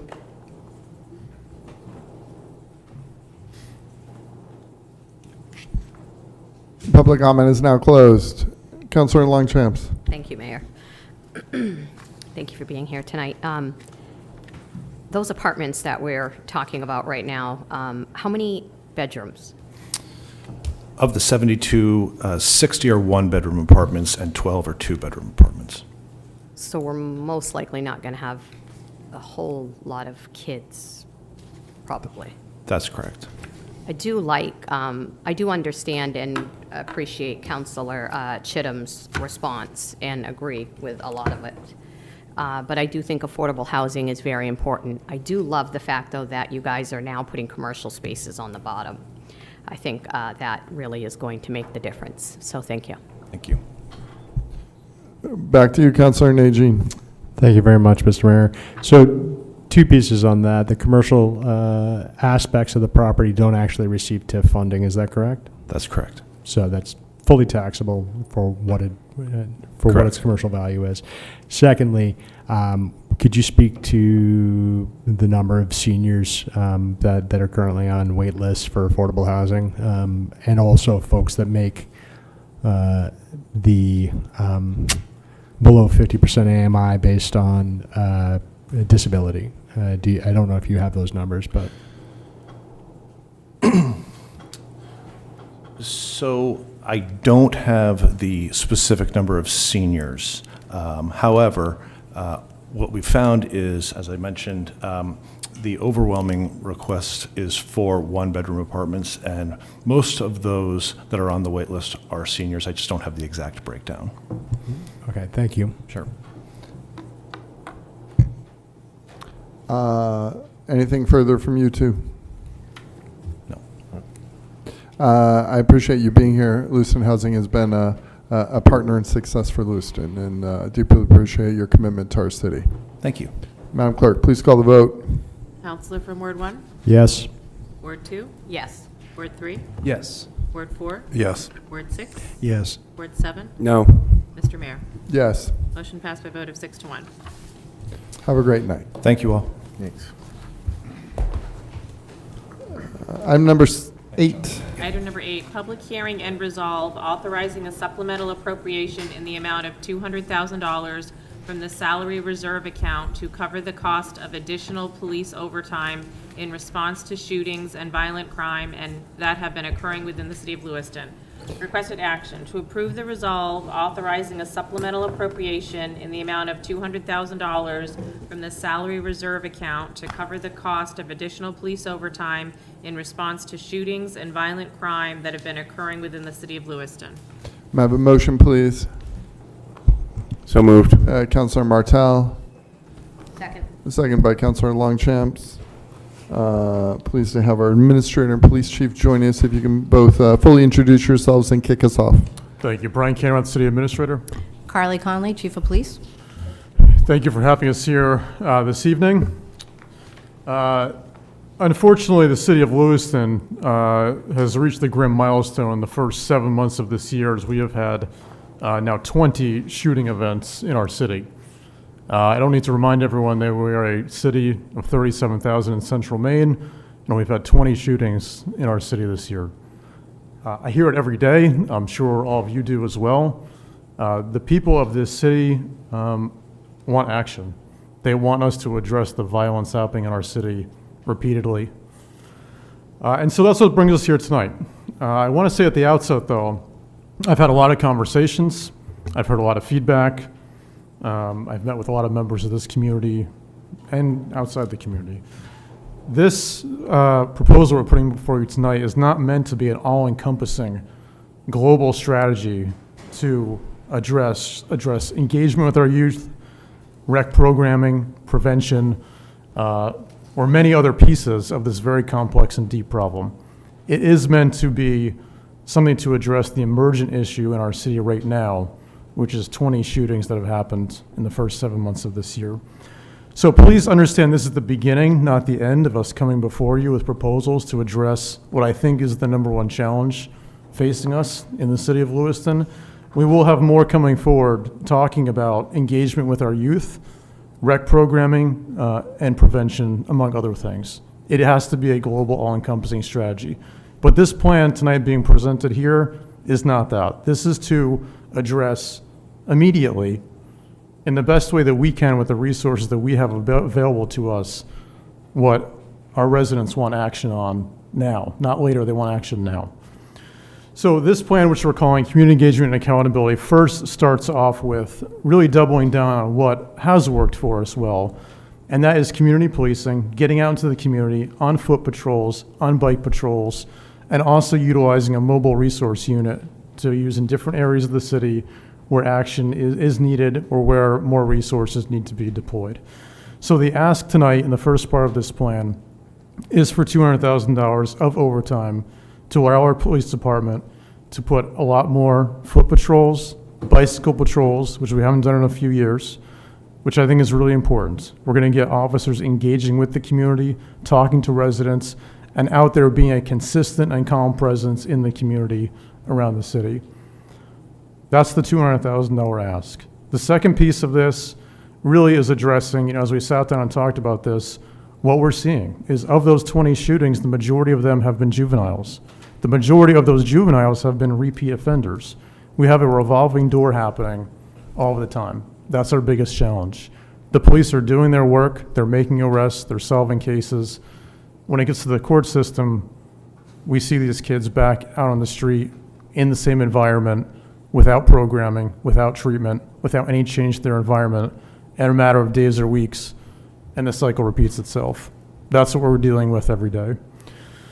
So on that end, in preparation for the next legislative session, and this goes beyond the borders of Lewiston, we want to sit down with our legislative delegation. We want to sit down with others in Augusta. We want to sit down with the new administration in the governor's office and talk about the biggest issue facing the second largest city in the state of Maine and what we can do to give the court system more tools to retain or detain those repeat violent juvenile offenders. How else can we empower our local DAs to be part of the review process when it comes to release of these juveniles? How can we mandate more treatment as part of any conditions of release to make sure we are taking a more global strategy with these kids and how to put them on the right path? And then the other piece, DA McLean we're here would talk about is the issue of competency. We want to talk about a competency restoration program for measures of more accountability. So again, this is a strategy to really talk about what we can do now to address the violence happening in our community now. That's the $200,000. Looking at the legislative session coming up, there's a lot of work I think we could be doing on that level to tighten up the system to stop the revolving door. But the work doesn't stop there. I want to say again, this is the beginning, not the end. We need to talk about a whole lot more with engagement in the youth of our community, how else we can maybe support them with rec programming, what else can we do for prevention. There's a lot more we can do. But what we have to do now is work on the emergent problem, the most emergent problem for our city, and that's 20 shootings that have happened here in 7 months. The chief can, testify also. We hear every day people want to see some sort of proactive action to address the violence here. That's what brings us here tonight. We hope that we'll have your support for the $200,000. It's going to take a lot of work from all of us and many others to go up to Augusta and really advocate for many of these changes. And we'll have a lot more community conversations and work together, the entire community, to talk about how else can we engage our youth and put them in better places than the same negative environment they're being put out to repeatedly. So, Chief, anything else you want to? You did an excellent job at explaining it. Yeah, I mean, not to repeat what the city administrator is saying, but obviously, this is sort of a two-layered approach, right? The reality is as the city administrator mentioned, we've had a serious increase in shootings, and I would say a serious increase in youth involvement and repeated youth involvement. And so, as a police department, we've really been looking at this, and really we've looked at it from the level of like data-driven. Like, we've looked at who's involved in these shootings, what the patterns are, and then looked at, the repeat offender aspect of it. And that's the biggest highlight to us, because the reality is when you look at us as a department and you look at the stats, 69% right now I think we're at for shootings that we've solved, which is, more than double the national average. But the reality is what we're seeing is these same individuals repeating the same behavior and coming back into the community, and whether it's that they're not being mandated to participate in programs that rehabilitate, or they're not just engaging, we're not doing what we need to do for our youth in the long run. And I think that's that second piece of, we have a duty as a police department to provide a level of public safety to the public and the community. And I think that's where that first piece comes. Unfortunately, we're down 12 officers, so we don't have, the specific units, the specialized units that are normally full for us that we could say, you go do this, go work on this, do this. Our officers are just handling the regular calls for service. So that's why I think we need the overtime in order to really hyper-focus on this situation. But the second piece of this is, we don't want to, as an agency, sort of just be the Band-Aid in this. We want to get to the root of what the issue is. And that's why we've had, countless conversations with members of the community, parents, members of the legislature, the district attorneys, the members of, DOC that specifically deal with the youth. We're really trying to figure out what the gaps are in the system. And I think that's, as the city administrator mentioned, that we don't stop with this $200,000. This is going to be an ongoing thing. We're looking to find a long-term solution here. Thank you both very much. Thank you for being here. Chief, thank you for your service to our city. How long have you been with the police department? A little over 25 years. Thank you very much. We also wanted to recognize we have Lieutenant Michu and Lieutenant Thies here. And I know the officers are busy. They're going from call to call to call. We're an extremely busy agency here in Lewiston, and I appreciate everyone's service. And I fully support this. We'll be voting for this tonight. We need to have a different August than we had in July, and I understand this is the quickest, most expedient way to do this. Community patrol. So I appreciate it very much. And I know the overtime also comes at a cost for each officer, and I appreciate their service to our city. We're going to go down the line here one by one, starting with Councilor Martel. Thank you, Mr. Mayor. I just want to propose an amendment for this so that it can be added and considered during the discussion. I've got copies here that I can pass down, but it's resolve authorizing an additional $55,000 for force multiplying technology, specifically automated drone that can dispatch itself depending on, well, I'll let the chief explain, but it's to add $55,000 from the fund balance to the overtime for force multiplying technology. And I move to make this amendment. And do you have copies there? I do. Is that, Yeah, it I is. guess if you want to, do we have a second for this Second. amendment? And now we have a amendment on the floor. Did you get that, Madam Clerk? I did, yes, thank you, sir. Okay. Discussion on this amendment. I guess we'll go first to our administrator and our police chief with their thoughts on this. Did you get a copy of this? Yes, we've seen it. Oh, okay. So I can explain. Yeah, should you have any thoughts on I it? can explain a little bit about what the I believe you're referring to the Skydio first responder drone. So we're set to receive one of those right now. And I know I've presented on this in the past, but the reality is that Councilor Martell describes it very well. It's sort of a personnel or force multiplier. The way that these are set up is one would be positioned at the police department, and they're designed to be connected to our CAD system, which is our dispatch system. So you can designate them to respond based on types of calls. So for example, if we get a call for a shooting, on Bartlett and Walnut, that drone responds immediately. So the reality is that drone will be there and present and have eyes on it, and we will be able to see what's going on prior to an officer even being able to respond. So it's a huge benefit in and of itself. I can give an example of we had a robbery at Main Family this summer, and we were fortunate enough to have an officer that was a drone operator, and he happened to be working, and he was able to put it up and get it out there, and it assisted us with finding the suspect. But this takes that officer out of the equation. It almost becomes another officer per se, and it immediately responds. The other thing that it can do is you can set it up for, let's say we're having issues in a certain area. I'll refer to the Back Bay. Recently, we've had some serious issues in the Back Bay. When we determine the timeframes or a specific area that we're having issues, we can set that drone to patrol that area for specific times or specific areas. And then, for example, if a shooting or something major would come in that would trigger that drone to respond to that, it would then respond to that. So a second one would definitely help. Like in that scenario, the second one would then respond to the area this one was already in and allow the other one to be in the area to address the other issue. Councilor Harriman. Thank you. And we're, just for Councilor's benefit, we're just discussing the amendment. Yes. So the council hasn't been, the council and the public haven't been briefed on this amendment before a couple minutes ago, so I was wondering if we have copies for the public.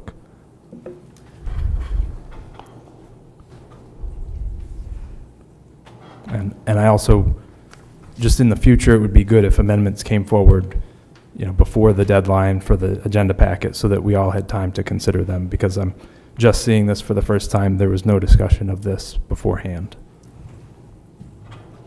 Councilor Longchamp. Thank you, Mayor. I did do a little research on these drones, and it seems or appears to be that larger cities are using these drones more often than not.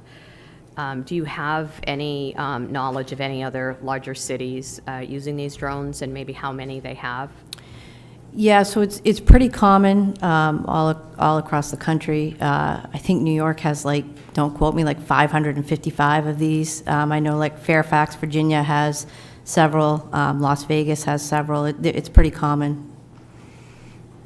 Thank you. That was it. Thank you.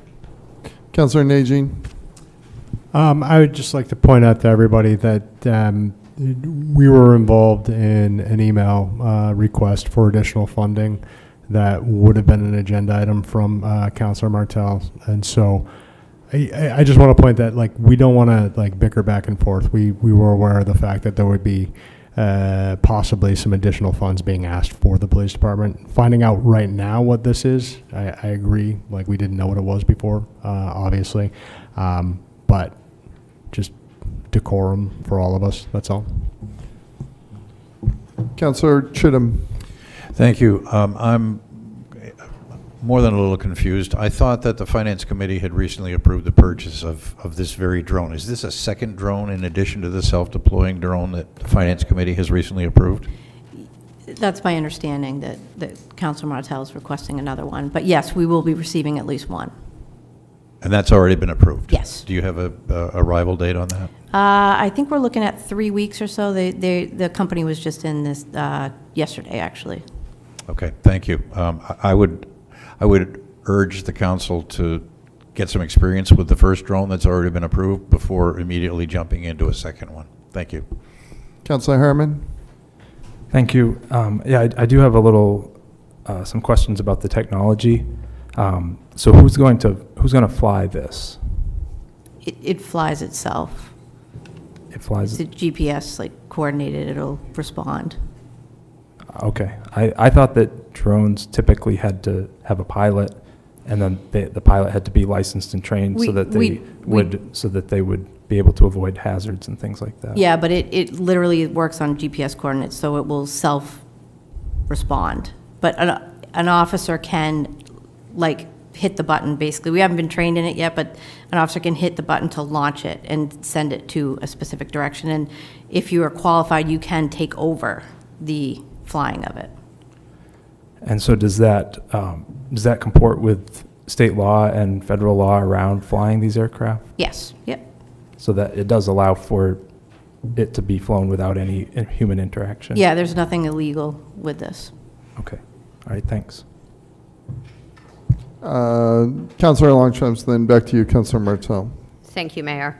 I think the reason why we're asking for 2 drones, correct me if I'm wrong, is with the 2 drones, those 2 would actually cover the whole city, correctly? Is that correct? Sorry. Yeah, it definitely increases the coverage to the city. Thank you. Councillor Martell.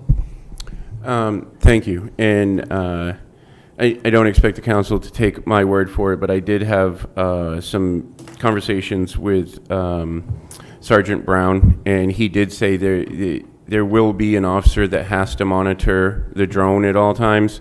That officer doesn't have to physically operate it, but there will always be an officer at a desk looking at a screen overseeing the actions of the drone. But I wanted to ask, do you know if these drones are flock capable?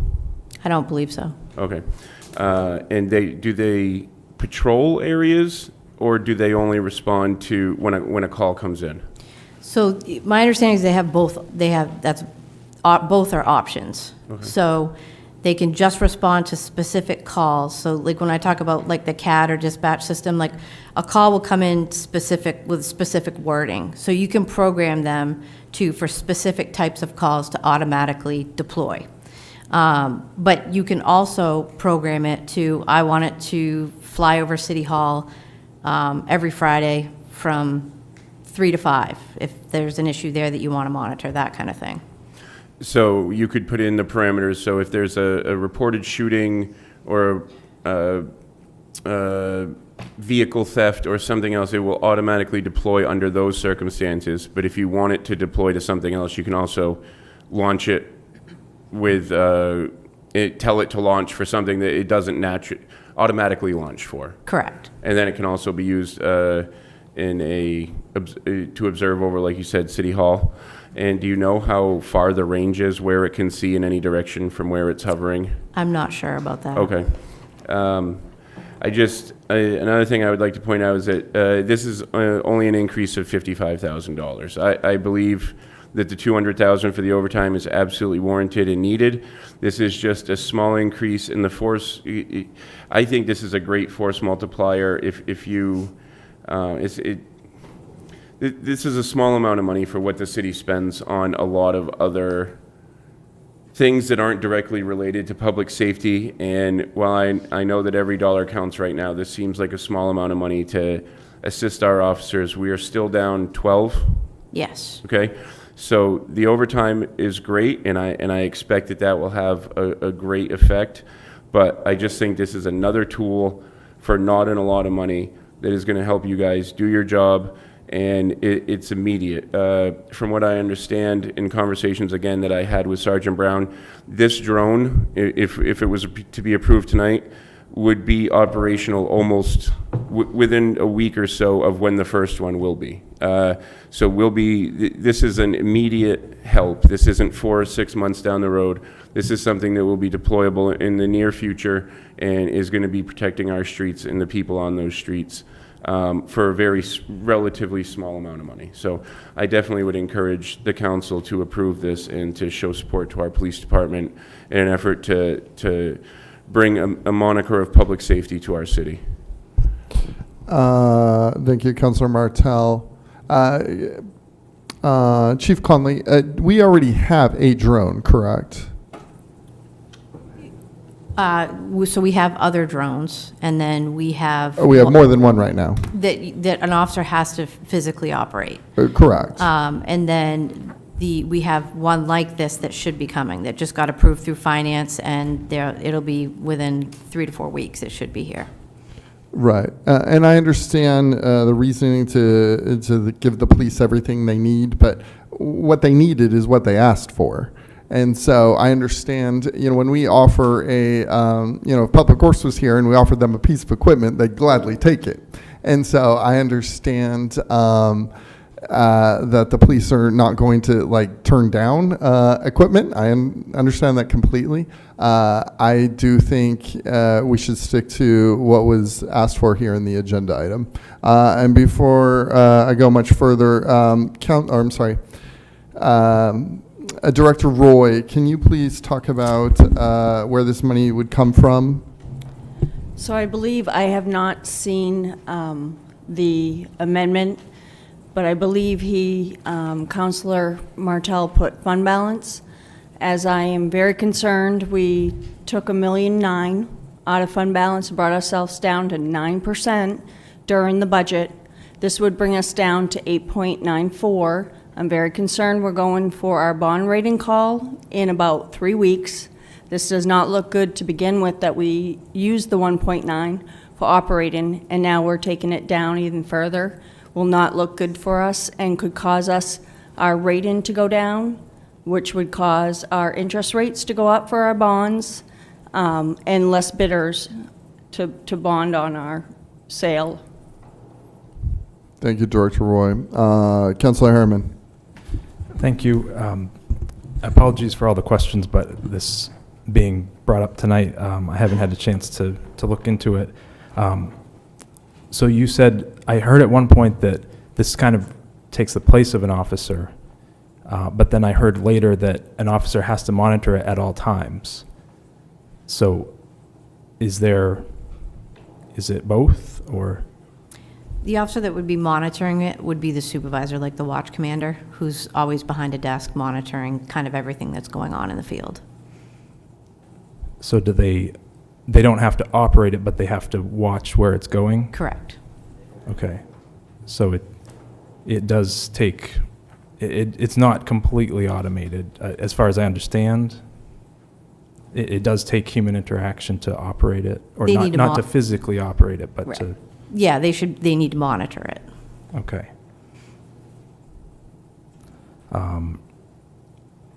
Okay, thanks. That's all I've got right now. Councilor Longchamps.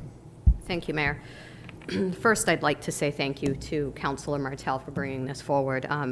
I think our police department, police chief, and our administrator was trying to be conservative on the ask for our taxpayers, and I appreciate that. But the reality is if we don't start putting public safety first, I don't know what else is going to matter. Not our schools, not our businesses. Our city is not safe. We are 12 officers down. We are trying like hell to figure out resources and ways to help keep our community safe. So to say that our police department would have asked for more if they needed it. Well, they need it, and you know that, Mayor. That's insulting. I would ask that we please, and I'm pleading with you guys, the reality is until our city is safer, they are going to continue to come up here and ask for different resources, different ways to recruit officers. This is going to continue to be an ask. And it's not that they're not doing a good job, because every time a crime happens, you guys are solving them, you're there, you're getting the bad guys, but the reality is they need all the resources. I mean, they're not just coming up with, all of a sudden, we want drones because, we'd like to test them out. The reality is you know they work. You've done research, or you wouldn't be asking. Not that you're asking, we're asking, but you would not be in favor of it, correct? Correct. So I don't even know why this is a debate. It's how much? 55. $55. Sorry, $55,000. $55,000. And I'm not saying that that's not a lot, because it is. But what our city is experiencing is a lot. Thank you. Councillor Najin. Thank you, Mr. Mayor. So just a few things to cover off really quickly. One is we are down 12 officers. I believe 10 of those officers are fully funded, or are 12 of those fully funded? It's like figuring out the metrics every time I answer this. So we have, we're down 12, but I think we have 4 frozen. 4 frozen. So basically, we have 8 fully funded officer positions that we're not filling right now. The request for it to come from fund balance, I do think, is difficult, because ultimately, if we continue, like for the extra $55,000, if we continue to spend from fund balance, it does put us, we're already below the 10% gap. There's nothing that has been put forward from the police department since my time at this seat that we've denied, and that I'm aware of anyways. I fully support funding the police for the work that they need to do. I also think that the $200,000 that we're being asked for right now is actually, it's already in the budget, right? But by us pulling it from that additional account, we are showing that we're supporting this initiative that's in front of us, which is important for us to do. We need to vote to say we support this initiative coming forward. And so when we talk about like where money comes from, the $55,000, unfortunately, shouldn't come from the fund balance. If it could come from another place, I would support it 100%. But I also know that we're talking about surveillance policies and how we surveil, and I know that there's concern in the community, so I think being clear with how we're functioning with these tools is super important. And I think the last part that I want to throw out there with all of this is that while we're talking about like $55,000 for an additional drone, for instance, like it's not necessarily the police department's responsibility for building youth and family supports, but like $1,500 for like a drop-in basketball program goes a long way too, which keeps some kids from committing crime, just to name that.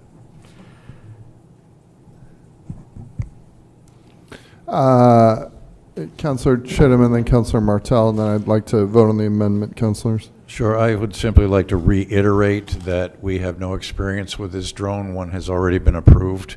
It's entirely possible for a request like this to come back after we've had experience with a drone that has already been approved. Councillor Martell. Thank you, Mr. Mayor. This city is in the middle of a legitimate public safety crisis. People are getting shot.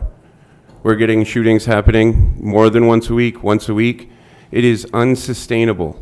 It is not when, it's not if, it is a matter of when someone gets hit with either one of these targeted or stray bullets. It is time to put public safety first. This is not an exorbitant amount of money in the grand scheme. A few weeks ago, we just approved $30,000 so that we could plant 200 square feet worth of plants, I believe, in front of the main mill, which okay, that's fine. $30,000 for some plants, $55,000 for something that's going to proactively make our community safer while we're in the middle of a legitimate crisis. This is being pushed back on. I don't understand it. Until this issue is remedied, I don't think we can put too much money or too many resources to it. When someone loses their life, whether that is one of these young youth that has a whole life in front of them, and it gets argued that they were a good kid or they made a mistake, and we put our police in a horrible situation where they're facing essentially a child, but a child with a gun, and the bullets that come from a gun shot by a child are just as lethal as those that come from anyone else. Policing our streets is not an easy job. We are down over a dozen officers. This is a force multiplying technology that, while we may not have be used to our first one yet, is a proven technology all over the country that is being used in cities. It is abhorrent that there's being pushback on this. It is just a matter of time before someone dies. And then maybe we'll do something about it. I'm trying to be proactive about that. Madam Clerk, can you please call the... Mr. Mayor, yes. have we gone to public comment? I intend to go to public comment for the main motion.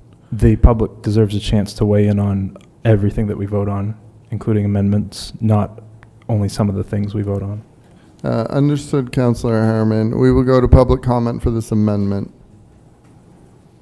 Let's try to keep the comments focused on the amendment if we could, because we will also go to public comment during the main motion.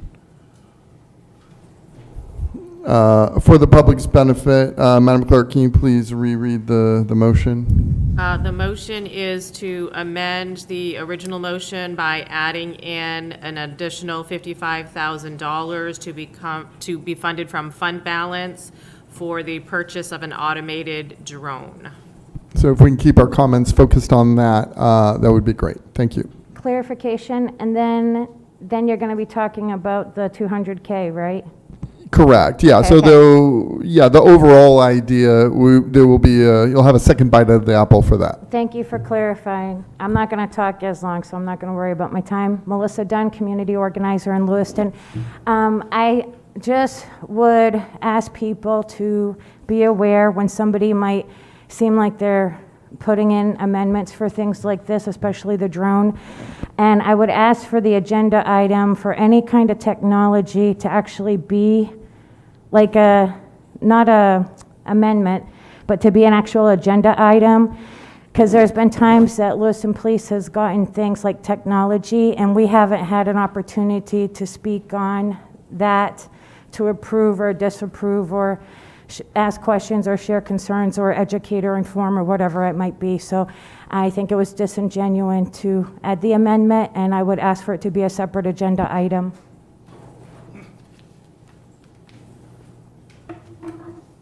Larry Gilbert, Lewiston resident. I fully support the amendment. I think police need the tools to do their job. We wouldn't expect a carpenter to not have a hammer or saws, okay? Well, police and this new technology helps the police. It's a tool that can be used to save the public. Like Councilor Martell said, it's just a matter of time before someone gets hit. And it's critically important to give our law enforcement officers the tools that they need to do their job. You know, I only wish that when I was there that we would have had this technology. And in larger cities, they have helicopters, okay? So, you know, I think drones are pretty cheap in comparison to what major cities have, but we have the same types of crimes, but they are proportionate to our population. So I urge you to vote in support of it. Thank you. Further public comment for this amendment? Yeah, Martin, Ward 3. want to point out that the way this has been presented is very much a black and white narrative. Like, if we don't do this, we're against safety, or we're for people dying, and it's not a black and white issue, and technology doesn't necessarily make us safer. Further public comment? Public comment is now closed. Back to the council for final thoughts. Councilor Roy. Thank you. I have 3 questions. First question is when this drone is deployed and somebody is watching it, is it that officer that's watching it that will kind of dispatch other officers, or is it that drone that will dispatch when they see something? So the drone doesn't dispatch based on what it sees. It dispatches based on the call for service and the location that it's at. And then the officer that's reviewing it has the ability, it's my understanding, has the ability to take over if need be. But I guess I could give you an example of, in other areas, they've used them a lot for suicidal subjects, where someone would take over the actual operation for it. Let's say you have somebody in one of our cemeteries. We've had that in the past, where somebody's suicidal and we're trying to communicate with them. That drone we can make that drone obviously fly to an area where we can see the subject, we can keep them safe, keep the officers safe who are approaching, things like that. So there is an ability to take over, but it does automatically deploy to a specific location based on a call. Okay. Another question is, are you in favor of this? Do you feel we need this? I certainly think a drone would be helpful, a second drone for us. I think we run into challenges where we have 7 officers on the road to handle the calls for service that come in. And, you look at one example of, a shooting where our entire force is down handling that shooting, to include our special assignments, our CID that come in.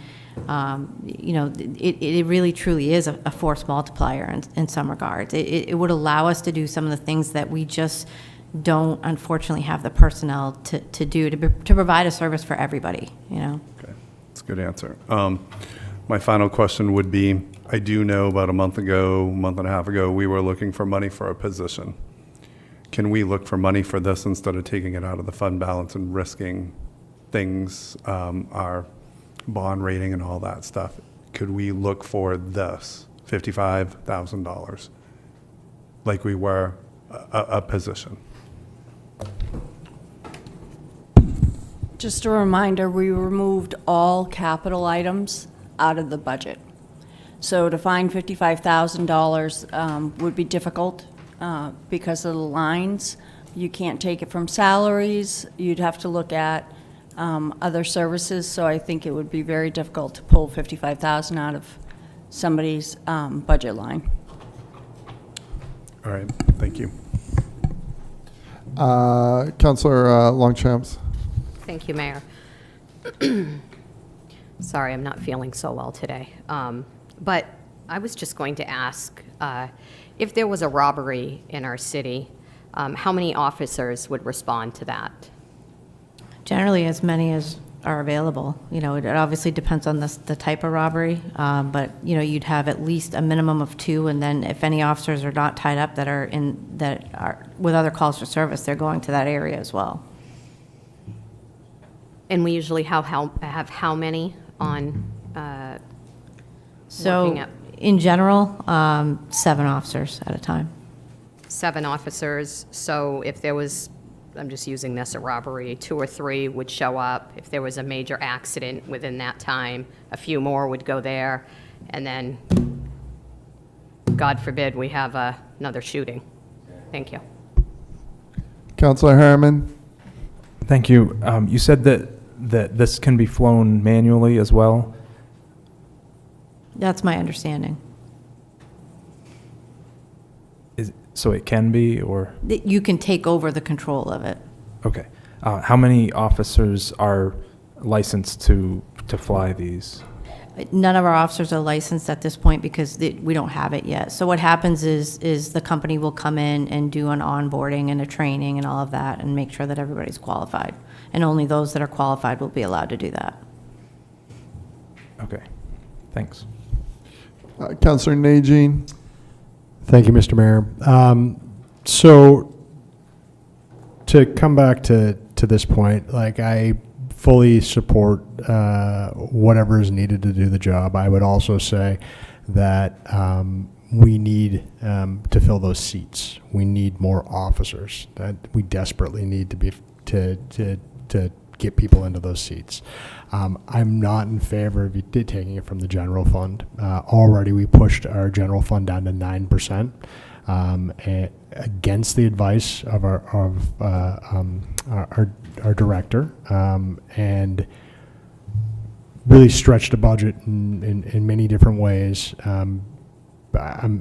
We have to be fiscally responsible on some level, and I understand that, like, making the argument that public safety, throwing all money at public safety somehow makes us more fiscally attractive, it just doesn't work. Like ultimately we have to, if we can figure out a place where this money comes from to purchase a second drone, I support it. If it comes from the general fund, I can't. I'm not going to support anything coming out of the general fund whatsoever. And I would also say, until next budget year. And I would also say that if we have an emergency that costs us money, that comes out of the general fund. And so I think it's very important that even if it's $55,000, if it's $10, don't touch the general fund any further than it's already been touched.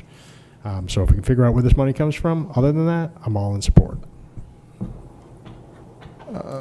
Councillor Chittum and then Councillor Martell. Mr. Mayor, I call the question. Do we have a second? Councillor Martell. Thank you, Mr. Mayor. I would just argue that we stretched the budget and the spending in the general fund because we were irresponsible with our money and spent city money on a lot of things that weren't nearly as important as public safety. And when you say that the fund balance needs to be there if an emergency should happen, emergencies are happening all the time in this city. And that's what this is. This is in response to an emergency. And I would just like to pose a question to the finance director. How much money do we currently have in fund balance? So as I stated earlier to you on the email, we have at the end of the fiscal year, because we take the audited number, so it has to be our fiscal year 25, we ended with undesignated $18,716,074. And as a reminder, we took $1,995,000 for the budget. So that brings it down to that 9% of $16,765,921. So we have over $16 million left in the general fund. Correct. Fund balance, sorry. Correct. And your concern, your professional opinion is that if we spend $55,000 out of that, it may make us look less attractive to our people buying our bonds? With the issue that we used $1.9 million during the budget for operating expenses, which is not a good fiscal responsibility for a city to do, to continue to take money from our fund balance for other items makes us look like we're not financially, fiscally responsible.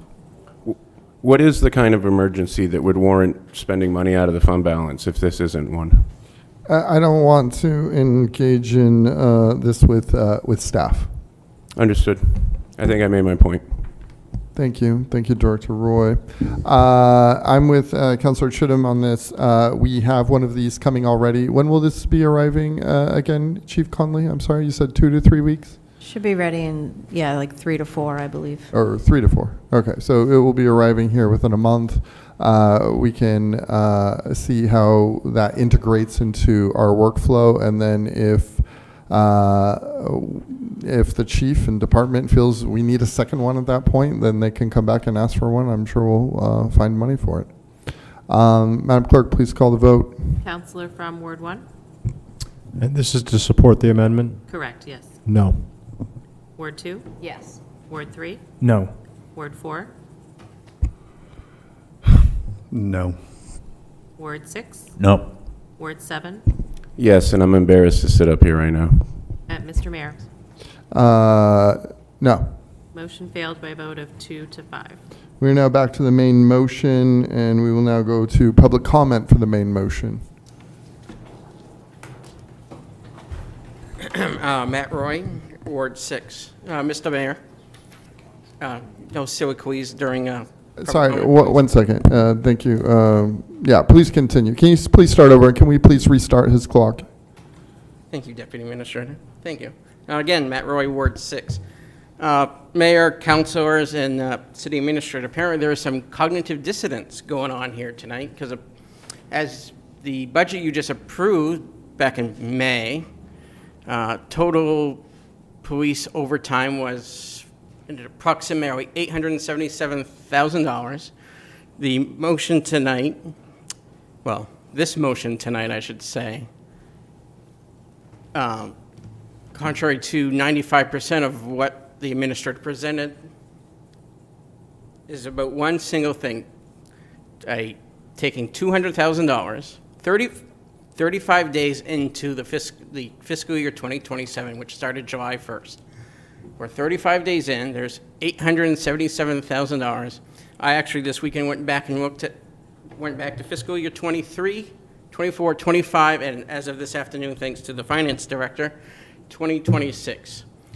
Two things, 2023 and 2025, police overtime was overspent by, on percentage terms, 2.4 and 2.1% respectively in 23 and 25. Fiscal year 24 and 2026, it was underspent by 23% in 24, and then this past year by about 118,000, which based on the 860 that it was appropriated in fiscal year 26, a 14% underspend.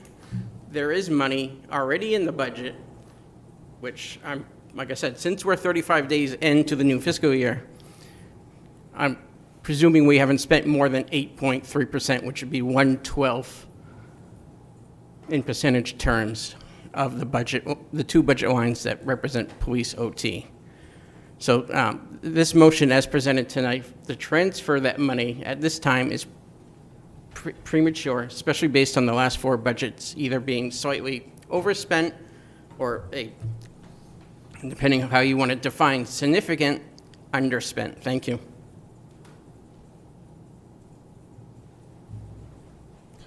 Hi, everybody. My name is Amran Osman, Ward 3. I was raised here. The city helped shape who I am. So, like so many people here, I care about this topic deeply. I know the council has spent months discussing youth violence and public safety. I also know these conversations are difficult because of the fear in our community is very real. Families are worried, parents are worried, young people are worried, and we all want the same thing, to see our children safe. But tonight, I want to ask you guys to think about something bigger.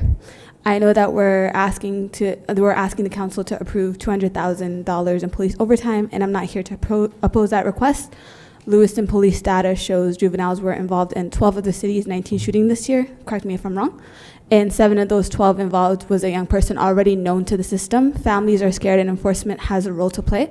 But enforcement alone does not break the cycle, and the city's own numbers show that. A young person who is arrested repeatedly is more often a young person who needs intervention and opportunities that reach them before the justice system did. A young person who needed somewhere safe to be at 9 p.m. on a Friday, and an adult who talked to them in mental health care that understood them in their trauma before their first arrest, not after. Mayor Shaleen said it himself when the plan was announced. For lasting change, however, we need to invest in our youth and communities' infrastructure. Community leaders said that same thing in July, calling this a public health crisis as much as a criminal justice one, and describing what it actually is, children in fear. We agree with both. I'm asking that the council act on this agreement and not just state it. The reality is simple. If young people have somewhere to go, they will find, if they don't have somewhere to go, they'll find somewhere to be. If we want fewer young people getting caught up in violence, gangs, drugs, or crime, we can not only ask when something happens, we have to ask where they were before it happened. We need enough basketball leagues where we need to ask where there are enough basketball leagues, were there enough soccer programs, were there enough youth workers, were there enough safe community spaces open and after school programs in the evenings, were there enough mentors? Too often the answer is no. So we need to start investing in our communities, we need to start investing in our youth, and I know that the investment in the police force is important, but we also need to invest in prevention efforts. And if we're investing in enforcement, we also have to invest in prevention, because prevention efforts need to happen prior to youth being incarcerated, because our youth are dying, and we need to start working with our youth and working with our communities. Thank you. Thank you, Amran. I'm Elizabeth Eames, but I'm here to read a statement from someone who's out of town, out of state, Ifra Saidisa from Ward 2. This is in her voice. When I first heard the name Community Engagement and Accountability, I was excited. I thought, quote, finally, an initiative that invests in our youth and strengthens our community, close quote. Then I read the proposal. After years of going to community listening sessions, I was disappointed that the primary investment is more policing. Our community has consistently called for more opportunities for youth: recreation, access to athletic fields, jobs, mentorship, and intensive support for young people who are suspended, expelled, or returning from detention. The police are doing their job. They investigate crimes, recover firearms, and make arrests.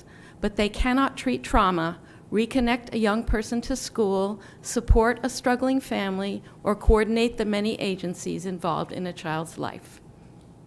The majority of our youth are doing the right thing. The revolving door involves only a handful of young people who need intensive intervention, not simply another police response. If it were my decision, I would keep the initiative's name, but redefine its mission.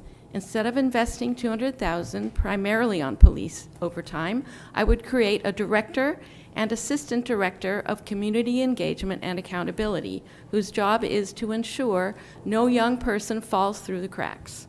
Their role would be to coordinate school, probation, mental health providers, nonprofits, employers, law enforcement, state agencies, and families, so every high-risk youth has a clear plan and every agency follows through.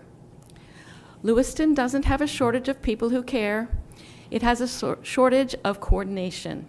Everyone is working hard, but not always together, leaving families to navigate a fragmented system on their own. Real accountability isn't just about holding young people accountable, it's about holding ourselves accountable for working together. If we want safer neighborhoods, we must invest less in reacting to violence and more in preventing it. No child should fail because the adults responsible for helping them failed to work together. Thank you.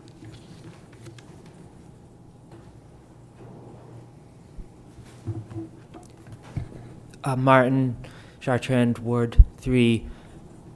I want to thank the last couple of speakers. They said it very well, and I'm going to add to that. I'm disappointed in this proposal. I don't think it represents community engagement and accountability. So I would say I'm against it. I think that it comes from an understandable place. We're all scared about the shootings, and they've been a collective trauma for us. And so it's understandable to want to respond in fight or flight and put force against it, but it's not something that can be addressed through force. We need those real solutions like community violence intervention and programs for youth. And also another thing that isn't mentioned here, but is according to the Center for Gun Violence, Johns Hopkins, 5 of the top 5 solutions for gun violence have nothing to do with police or enforcement. They are gun safety measures, gun control measures. And if we're advocating at the state, that's what we need to be advocating for, not for increased sentencing, which is for a handful of youth, that's going to change the outcome for those youth in potentially a more negative way if they don't have support. But it's not going to change the access to guns and the violence in the city. So I would ask you to listen to the community leaders that have been up here, that we need investment in youth programs, we need investment in mental health services, athletic facilities, and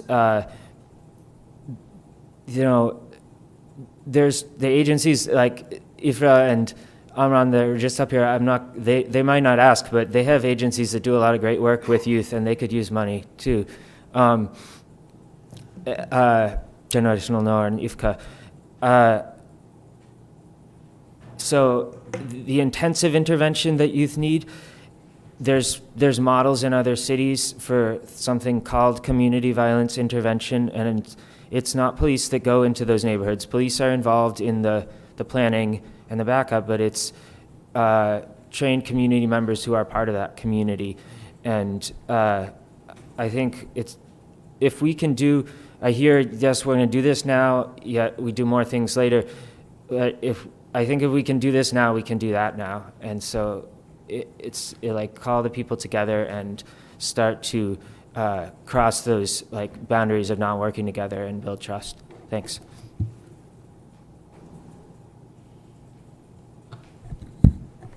My name's Melissa Dunn. I'm a community organizer, Lewiston homeowner. I would ask for city councilors to not give funding to the community engagement and accountability, to not fund it. It's strange to me that it would be referenced as community engagement and accountability, and then I keep hearing a revolving door in not only the post on Facebook, or I think it was somewhere, but hearing it being used in this context. And it's just an off term, revolving, to use when we're talking about gun violence. And I don't know if it's dog whistle or what it is, but it just flags for me that maybe the true intent of what the CEA isn't reflective in the words. I would ask for folks to trust in community to lead. We've done great things around anti-violence efforts, gun violence prevention efforts, getting an after-school program. And we're able to help support families that have been impacted where a youth is in the criminal system, or maybe a youth has a bullet left in their body, and meeting with these folks. And the reality is I'd like to see power holders especially take a little bit more responsibility, because we wouldn't be here with the violence if there was an intentional impediment to prevention and awareness, because our plight in Lewiston is domestic violence and trafficking with the use of gun. And I know this as a teen survivor, and I know this recently experiencing this repeatedly, actually, throughout my life with the use of guns. And so we wouldn't be here without the efforts of gentrification and active genocide against our community members. I am saddened to hear from power holders that I've been having conversations with that they're actually doing things to create more barriers for youth and families, particularly single mothers, because that's really what the scapegoating is about here. It's about scapegoating the youth and single mothers, and that's been a classist thing that's happened a lot and repeatedly to Lewiston mothers here. But creating more barriers, impeding a youth's access to community, these are all very dangerous tactics of like mobbing and white people mobbing, like white supremacy mating calls. Please don't fund this.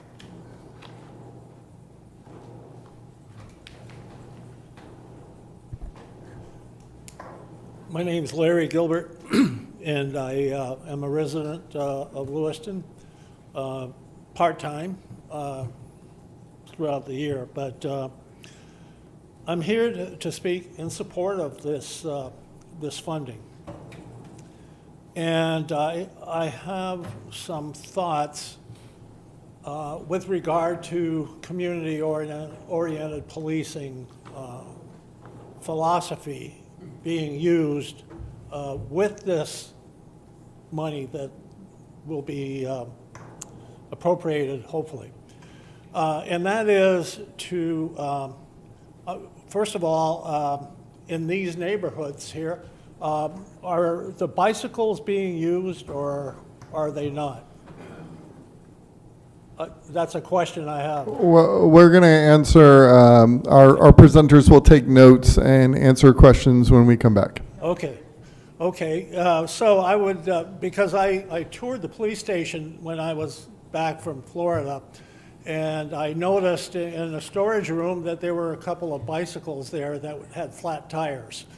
So, you know, that's one means of being there other than in a cruiser with air conditioning or whatever, or heat if it's winter. And interaction with the public there. And one of the things I might suggest is to canvass the area, knock on doors, and ask people who knows best what's going on in their community than the people who live there. And they also may know who the perpetrators are, okay? So not only using technology, but using the community interaction with the people living there. And I think that's critical because that's where the information comes in. Who knows best what's going on in their neighborhood than the people living there? So I would strongly urge knocking on doors and talking to people there. Hopefully this money would be used for something like this. So I support the appropriation, and so I hope I get that answer to that question. And by the way, I fully support Chief. The chief. She does terrific work. I was pleased when she was selected, and I hope she continues on. She's been on longer than I was. I was on 25, and she's gone over that. So thank you. Thank you. Further public comment, please. Ronnie Parity, Ward 6. I agree with this because I work downtown as a home health nurse and also as a public health nurse, and I loved it when we had community things. That's when we had the bicycle thing that Larry talked about, and we also had substations. And I used the substations a couple times when I felt unsafe downtown, and I knew the policemen, and they would go by and wave, and it made me feel good. And again, we had 4 bicycles downtown, and we got to know the police. I did, so I felt safe back then. I don't know if I would feel as safe now as I did. But I want to bring back to recreation, I know this isn't subject, but back when I was, my child was in high school, and Peggy will remember this, we had a parent involvement committee at the high school. Not a booster, but a parent involvement committee. And we used the gym on a Saturday night for any students, teenagers, to come in and be at the gym, and the parents chaperone that thing. And we work with recreation department that gave us the balls, basketballs and everything. And we did that. The school did that. We need to get the recreation in school because we gave the kids a place to go on Saturday night, and it was because the parent involvement committee. Recreation is the way to go. When I grew up in Lewiston, I had so much to do in Lewiston. I mean, I was never bored in Lewiston at all. And I know it was in the old days, and I grew up on Pine Street. So I loved it downtown.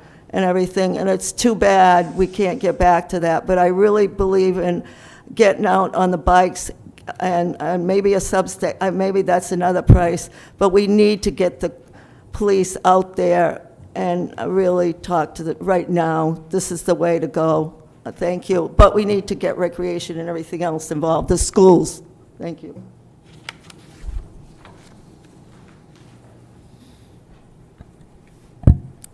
Hi, good evening. I'm Danielle Snow. I grew up here in Lewiston. I'm a downtown business owner, and tonight I'm here to speak as chair of the Downtown Lewiston Association. I want to start by saying that the DLA does support this appropriation, but I do want to add a note of nuance to that support from our members. Tonight I'm here because whether a family decides to spend their Friday night evening, like downtown, it comes down in large part to whether or not they feel safe walking to and from their car or walking to and from their home. Safety and the perception of safety is a business issue as well as an overall community issue, and it's one that we hear the most about from our members.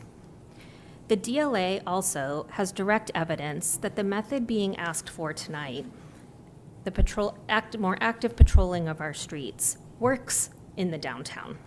Over the past 60 days, we've watched as at Dufresne Plaza and the Oak Street Garage, consistent police presence and foot patrols has changed the space.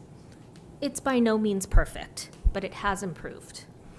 A spot where people had started to avoid because of excessive gatherings, some violent behavior that was beginning to happen, and active drug use, became an area where people felt safe starting to park again and walk through again to visit our businesses.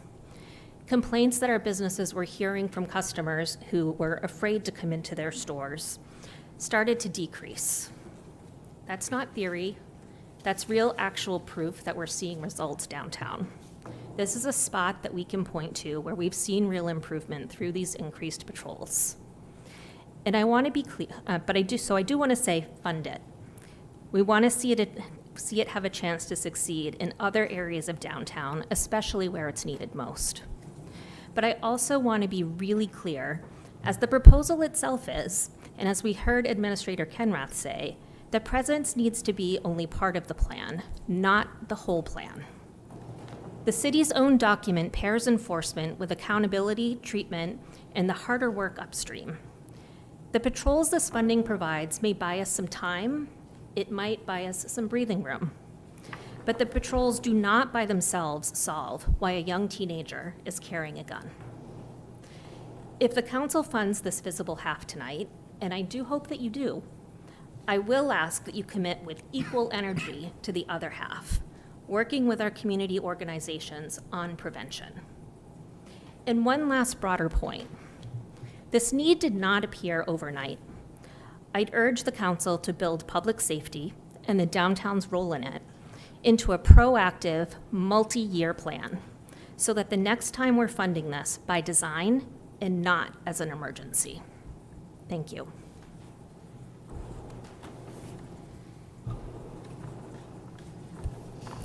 Good evening. My name is Jen Hogan, and I am the president and CEO for Community Credit Union, located at 144 Pine Street in Lewiston. I'd like to start my comments by thanking the Lewiston Police Department.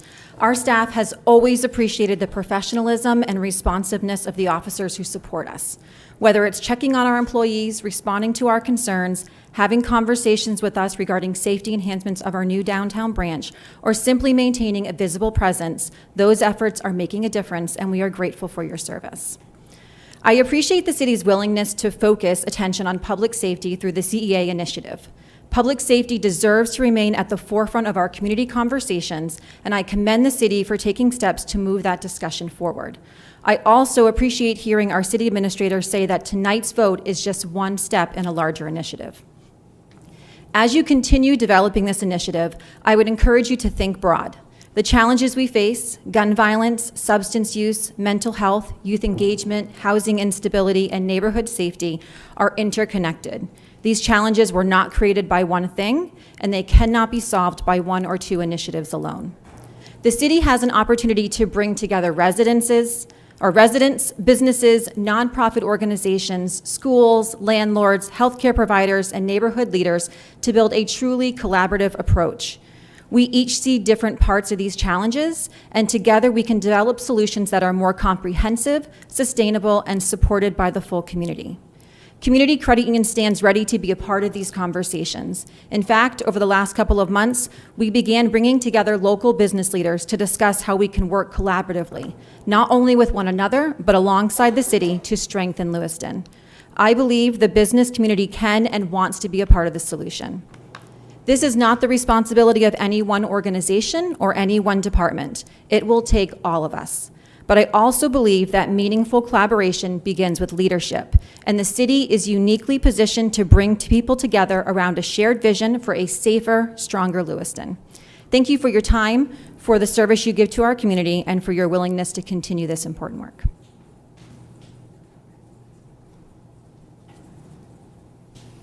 Good evening. My name is Julia Harper. I live in Ward 4. And I apologize. I was with my child earlier. I missed the presentation, so I missed a lot of the discussion, but I did read the agenda, and I was here for probably the last 20 minutes. I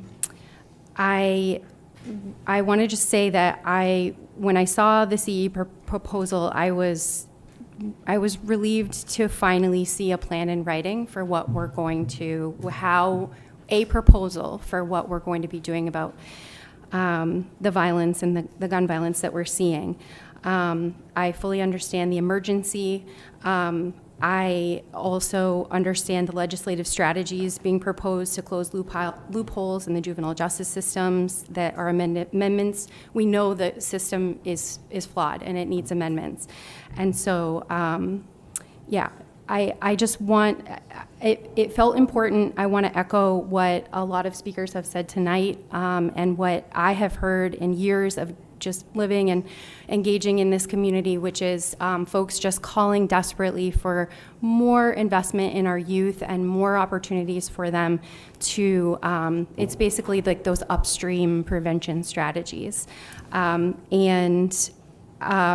You know, the reality is that the CEA is reactive, and it targets the handful of youth who are already they've committed serious, they're in serious trouble already. However, we're not addressing the root causes. We're probably, it's not doing things to prevent safety and crime issues with youth that will persist. So yeah, so one suggestion, there could be many. I realize that it's not part of the proposal tonight, but I really want to call on the city to commit themselves, as other speakers have said, to prevention strategies.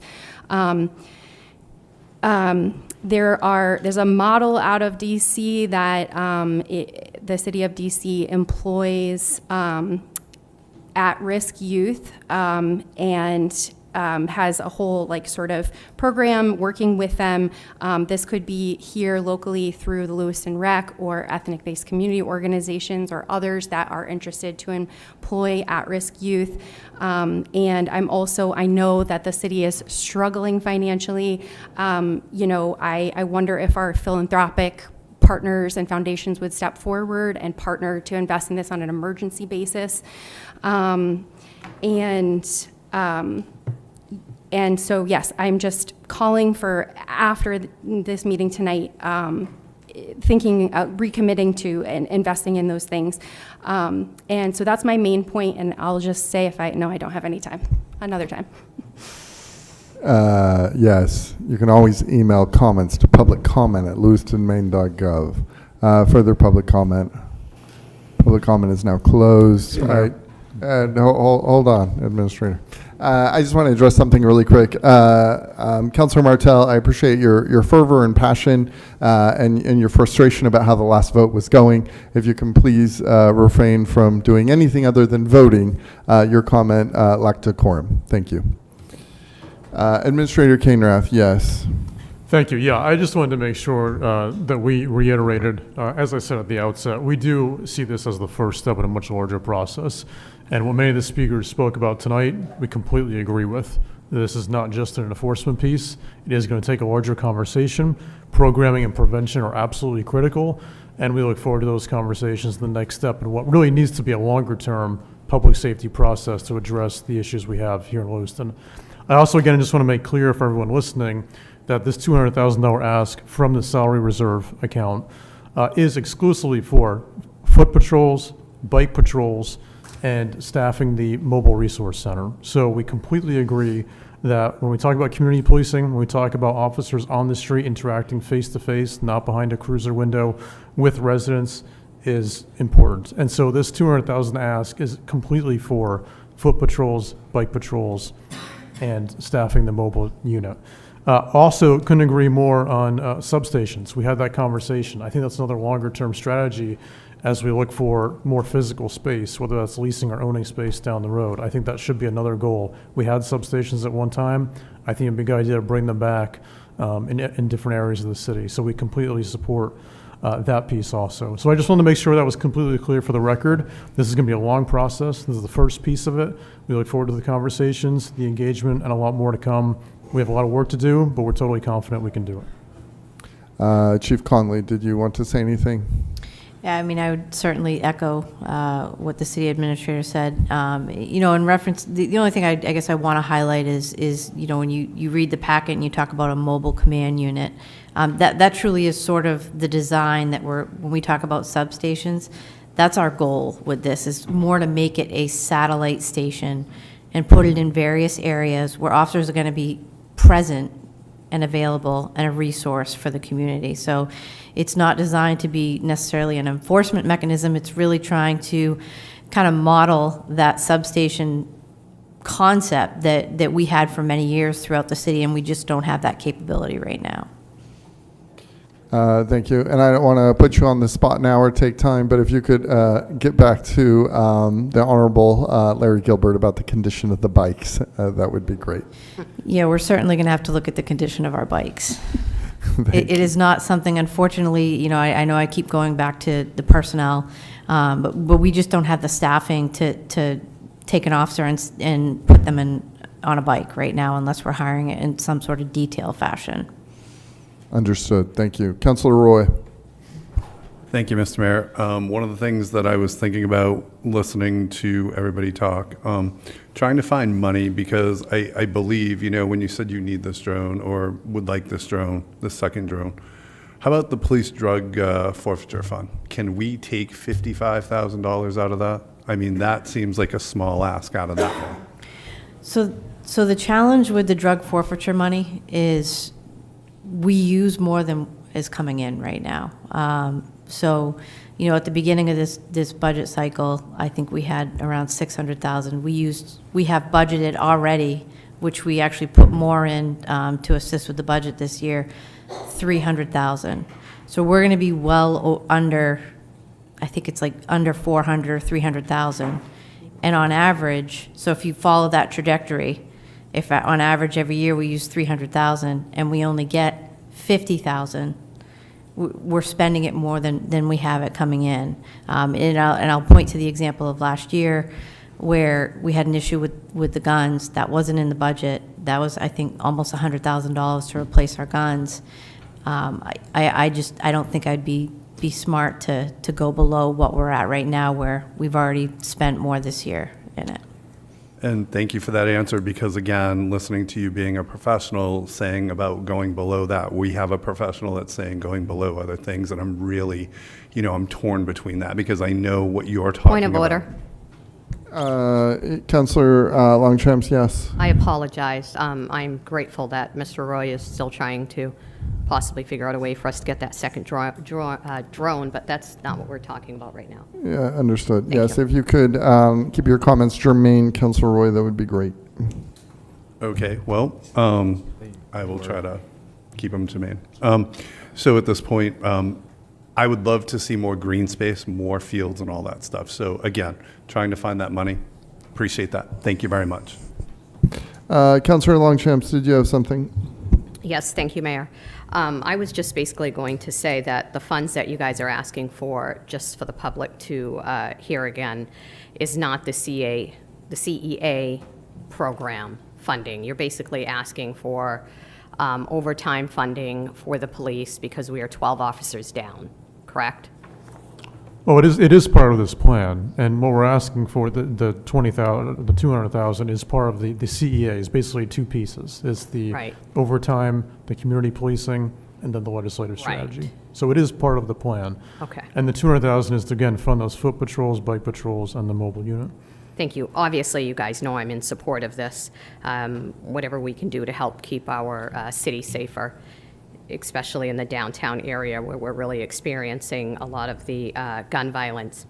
I would like to note for the record, Miss Dunn, the community organizer, shared with the public that we have plenty of youth programs here available in our city. And I would like to invite those organizations to please email us up here or administration, because we'd like to hear from you. We'd like to hear what your programs offer, because our youth are suffering. You're absolutely right. So if we have plenty of them, I'd like to hear from you. Thank you. Councillor Najin. Okay, thank you very much, Mr. Mayor. Let's just pull this all back to to what we're here for right now. This proposal, I approve what the administrator and the police chief put forward. I think this is a great first step. I also completely accept the fact that we're just taking $200,000 from a discretionary employee fund and moving it over. No issues there whatsoever. I know that going forward, we'll see modifications to this plan, as well as addendums to this plan. I mean, one of the challenges, I think, is like a lot of people want to know where the guns are coming from, why kids have guns. You know, the interventions that the foot patrols allow is contact with some of the youth, right? And so, like, that hopefully gets some guns off the streets before shootings happen. I would like to, again, thank you both for what you put forward here. This is a good first step. I would also like to just note a little bit separately that the neighborhood, Sunnyside, Back Bay, greatly appreciates the responses that have happened over the past weekend and into this week due to the youth violence issues we're seeing in my neighborhood. Thank you. Further comment? Yes, Councillor Chittum. Thank you. I have a couple of structural questions. How long is this program, with this $200,000 fund the program? Is this for the remainder of the fiscal year? Yeah, so it's roughly, the way we planned it out is roughly like a 9-month process. We followed sort of the same track that we do when we budget for our foot patrols. There's certain times a year where we know we need a heavier presence, and then certain times a year where we limit them. Okay, well, that's effective use of resources, and I applaud you for that. The reason that you're asking for this is because you're down, and I've heard various numbers, but I think the latest number is 12 officers with 4 positions frozen. So you're actively seeking 8 officers. This funding replaces those 8 officers. If you could wave your magic wand and have those tomorrow, this would not be necessary. Is that a correct statement? Well, that would never happen, because the reality is right, like, this is more of an immediate issue, and even if we got 8 officers tomorrow, there's a whole training process. So, you know, I think there's sort of an urgency to this, is how I would see it. Okay. Are you concerned about burnout in your police force? They're already understaffed, undermanned, and now you're asking them to work 60, I don't know how many hours, but in number more than the normal duty roster. Yes, certainly I'm always concerned about burnout. I mean, just the general responsibilities that our police officers have to handle in Lewiston is much different. The calls for service, when you look at 45,000 calls for service, 50,000 depending on the year, you know, and picture that with 7 officers on at a time. But what I would say to that is the reality is the officers that we do have in that building, they're incredible. They're hardworking. They're committed to this city. We very rarely have a hard time finding somebody to work overtime when needed. I mean, there's times a year, right? Like summer, people do want their vacations. They want time with their friends and family, and that's understood. You know, and we have to be cognizant of work-life balance, but I'm very fortunate. We really have a good group of men and women that see the issue, they're concerned about it, and they want to make a difference. From everything that I've observed, I can't disagree with you at all. I agree with you wholeheartedly on that. I applaud your employees in the police force. A question for the administrator.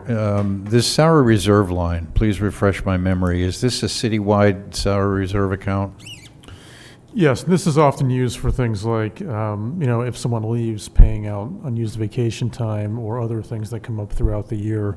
Our finance director can maybe give, if you'd like, Tracy, a more full explanation on all of the things that we pull out of this line. But this was the recommended source. This is being paid for salaries, for overtime, so it seems to be an appropriate use of these funds. Thank you. You anticipated my next question, so I'll jump over that. So this is citywide, but you would be directing it as a supplemental appropriation to the police department, which already has an $800,000 overtime budget. Would it make sense to use that overtime budget first, and then later on, when we find that this might be necessary, to come back and say, you know, we've already exhausted the budgeted overtime, and now we're looking at alternative sources of funding for overtime for the police department? Yeah, I'll let the chief speak to this also, but I think some of the concern is that as we get into springtime, you know, through different periods of the year, we use more overtime. So, Chief, I don't, do you want to elaborate on what you're kind of forecasting through the year when you look at your department and staffing? Yeah, I think the reality is we would go over. I mean, we budget fairly close to what we expect to spend every year. So I think, you know, that's obviously up to the council, but I think the reality is we would go over. Okay, thank you. And my final question is, we have budgeted for 8 full-time officers that we don't have. So we've had at least a month of salary that has been budgeted but has not been used. That money, if it's not used during, and it won't be used because unless we're paying people more than the starting salary when they come in mid-year, can you explain, either one of you, what happens to that money and why that money can't be used to supplement and get these foot patrols, which I wholeheartedly endorse? I'm just looking at the most fiscally prudent way to fund it. Why can't we use the unexpended salary lines within the police department to pay for this overtime? Director Roy, do you want to tackle that? So the funds are being requested to be put aside to be moved to that account just in case. If the funds are not used due to salaries going under, that is moved back to the salary reserve at the end of the year. So there are adjustments done for contracts that are not closed when we start the budget process. The percentage is in there. So there are adjustments that we do for all of the salary and overtime lines. So what's not used goes back into that salary reserve account. Thank you. So in other words, then, this is a loan from the salary reserve account to the police overtime account? To cover in case, yes. Right. Okay. Thank you very much for that concise explanation. I appreciate it. Councilors, I would like to vote on this, so we're going to wrap it up. Councilor Najin, yes, back to you. I just wanted to bring up one other point as well. In this plan, we're talking about talking to the delegation next year. And our current delegation has reached out. We have set up some appointments, so I'd like to thank both you and the delegation for doing so, because obviously we can start writing legislation now as well. So thank you. Chief, Administrator, thank you both so much. Thank you. Madam Clerk, please call the vote. Counselor from Ward 1? Yes. Ward 2? Yes. Ward 3? Yes. Ward 4? Yes. Ward 6? Yes. Ward 7? Yes. Mr. Mayor? Yes. Motion passed by a vote of 7-0. Thank you, Madam Clerk. I would like to take, we still have quite a bit of agenda left. I would like to take a brief recess at this time. We will reconvene shortly.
And we're back. Thank you very much. Madam Clerk, I think we're on item number 9? Yes, item number 9, amendments to the city's ethics policy, policy manual number 94. Requested action to approve the proposed amendments to the ethics policy, city policy manual number 94.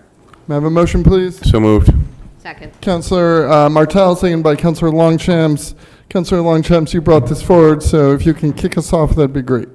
Thank you very much, Mayor. I would actually ask if we could table this until our next council meeting. I think we need a little more time to look at this. It's really late, and I think this is going to take a little bit of time. So. Second. Do we have a second to table? Did you catch all that, Madam Clerk? I did, yes, thank you. Okay. Madam Clerk, please call the vote. Counselor from Ward 1, Yes. Ward 2, Yes. Ward 3, Yes. Ward 4, Yes. Ward 6, Yes. Ward 7. Yes. Mr. Mayor. Yes.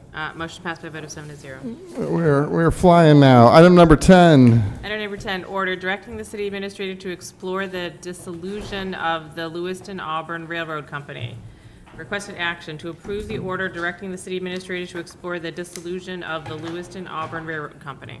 May I have a motion, please? So moved. Councillor Chittum. Second. Seconded by Councillor Martel. Discussion. Councillor Nagy. Personally, at this time, I would like to encourage everyone to vote your conscience, obviously, but consider the fact that this corporation was set up in 1872, and we're moving forward to possibly dissolve it and spend more money right now. So maybe we either table this to a time indefinite, or possibly turn it down. Thank you, Councillor Nagy, and I want to apologize to Councillor Chittum. I should have recognized you first, but please continue. No apology necessary, Mr. Mayor. Thank you. Yes, I brought this forward because the Lewiston Auburn Railroad Company, as you correctly stated, was created in 1872, and it served initially to bring immigrants to the city of Lewiston so that they could build this great city. That function no longer exists, and almost all of the rail activity that occurs now occurs in the city of Auburn. For the public's benefit, the corporation is owned by 2 entities. 75% of the corporation is owned by the city of Lewiston, 25% is owned by the city of Auburn. The large majority, I serve as the treasurer of the railroad company. I have done for the past 3 years. The large majority, by far, of the work that is being done in Auburn. There is relatively little benefit to the city of Lewiston as a result of this work. The rail activity exists in Auburn. The corporation has asset values somewhere between $6 and $8 million, mostly held in real estate, some of which is held in Lewiston, the majority of which is active rail line in Auburn.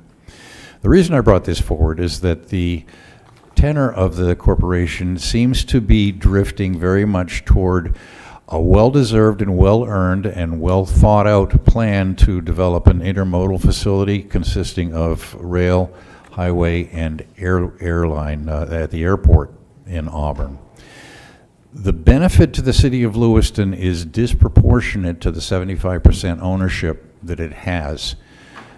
My feeling is that the corporation has outlived its usefulness, and that the city of Lewiston would be well off examining or exploring ways in which to dissolve it and divide the assets of the corporation in accordance with the ownership shares 75-25. That's why I brought this forward. I would hope that the council would authorize the city administrator to begin exploring this possibility, and because our own legal counsel cannot advise us should there be legal questions involved because of a conflict of interest, this motion also calls on the council to authorize the administrator to retain special counsel if needed. Councillor Harriman. Thank you. My thoughts are that if we, as the city of Lewiston, control 75% of this company, why don't we make sure that it's having a benefit to us? And if we dissolve the company, it seems like it's kind of cashing out our IRA early. They hold, their main purpose is to hold land right now. Land generally appreciates in value. Even though most of the land is in the city of Auburn, it's owned by the railroad company, which is controlled 75% by the city of Lewiston. So it just seems like we'd be spending a fair amount of money on legal counsel to dissolve a corporation that should be of benefit to us, and if it's not, we have 3/4 of the power to make it so. So I don't see a reason to rush into this right now. Maybe continue having informal conversations about it and thinking of scenarios of how it could turn out, but I don't support this at this time. Councilor Najin, yes, back to you. Just as another point, when we're discussing resolving a corporation that was set up in 1872, I'm not quite sure that most of us completely understand the relationship or what this corporation actually does, and I can guarantee you that the public has absolutely no idea. And so if we're making votes on these things that could potentially damage our financial position or our ability to access rail lines, all of these other pieces, a workshop at the very least in order to understand what exactly this corporation does and why, and then to have people much smarter than me call me up and say, hey, Josh, do you realize what's happening here? Is super important for me. So I just want to point that out as well. And again, I would strongly encourage either tabling to a time long after 2025, or sorry, 2026, or possibly just voting this down for now, because we are the controlling entity in this corporation, and we could take these steps in the future. Councilor Najin, thank you for that. I do believe that this is perhaps a worthwhile discussion, but in light of a few things, I would love to hear a motion to table. Councilor Najin. I would make a motion to table. Do we have a second? Second. Second by Councilor Martell. Did you catch all that, Madam Clerk? Yes, sir, thank you. You're quick as always. Madam Clerk, please call the vote. Mr. Mayor? Yes. Have we been to public comment on this item? Thank you for that, Councilor Harriman. We are, I would say we normally don't go when we're going to table since it will be coming back anyways, but public comment for those that would like to speak on this. And now we're back. Okay. Madam Clerk, please call the vote. Counselor from Ward 1? Yes. Ward 2? Yes. Ward 3? Yes. Ward 4? Yes. Ward 6? Yes. Ward 7? Yes. Mr. Mayor? Yes. Motion passed by a vote of 7-0. Item number 11. Item 11, order directing the city administrator to request an additional agency liquor store license from the Maine Bureau of Alcoholic Beverages and Lottery Operations. This motion was postponed from the previous meeting, so it is now on the floor before you to approve the order directing the city administrator to request an additional agency liquor store license from the Maine Bureau of Alcoholic Beverages and Lottery Operations. May I have a motion, please? So moved. Councilor Chittum. Second. Second by Councilor Harriman. Discussion? Councilor Chittum, yes. At Councilor Longchamp's insistence, I did contact the attorney who initially contacted me, and the attorney spoke with his client, and the client agreed to be revealed as the Hannaford store, which is going in on 20 East Avenue in the old Sears Mall. I would remind council that because Hannaford has requested that we ask for an additional license is no guarantee that Hannaford would be issued the license by the alcoholic and beverage, whatever it is, in Augusta. This will be an open window. Anybody who wants to apply for a license can. The process will play out. But to answer your question, Councilor, the initial applicant asking for this 11th license for the city of Lewiston is Hannaford Supermarket. I support this. Councilor Najin. Can we move the question? We're going to head to public comment first. Should there be public comment? And we're back. Madam Clerk, please call the vote. Councilor from Ward 1? Yes. Ward 2? Yes. Ward 3? Yes. Ward 4? Yes. Ward 6? Yes. Ward 7? Yes. Mr. Mayor? Yes. Motion passed by a vote of 7-0. We are now up to the second public Mr. Mayor. Sorry, yes. If I may, Administrator, I have a sample request that was provided to me by the attorney. I'd be happy to share that with you. Thank you. Excellent. Seems like we have a plan in place. We are now up to the second public comment period, should there be any. And second public comment period is now closed. We now have reports and updates and new business all combined here. Councilor Chittum, yes. I simply want to report that Larry Allen and I met with the Seniors Plus folks today to talk about transit services to the new facility, the new nutrition center on Mollison Way. It was a very productive meeting, and I believe that Seniors Plus is extremely happy with the outcome. Councilor Longchamps. Thank you, Mayor. I've made a mistake. At the beginning of our council meeting, we voted on 3 items, one being parking across the street from Webb's Market, which I benefit from, that 15-minute parking, and I voted on it, and I probably shouldn't have. It was brought to my attention very kindly by Councilor Chittum. I didn't even think of it, to be honest. So I'm not sure really what I should do except for, obviously apologize and see how to proceed. You owe us lunch. Madam Clerk, our conflict of interest is very strictly defined as receiving direct financial benefit. Is that not true? Right, and that's defined in state law. So, I mean, if Councilor Longchamps would like to make a motion to reconsider that action, and then we can re-vote on it, so she would be able to vote on it a second time if she would like to be able to do that. I guess the point that I'm trying to make, Councilor Longchamps, is that you have broken no rule or law, and I think your acknowledgement is good enough, and we do not need to take time to re-vote. It's getting late. Thank you.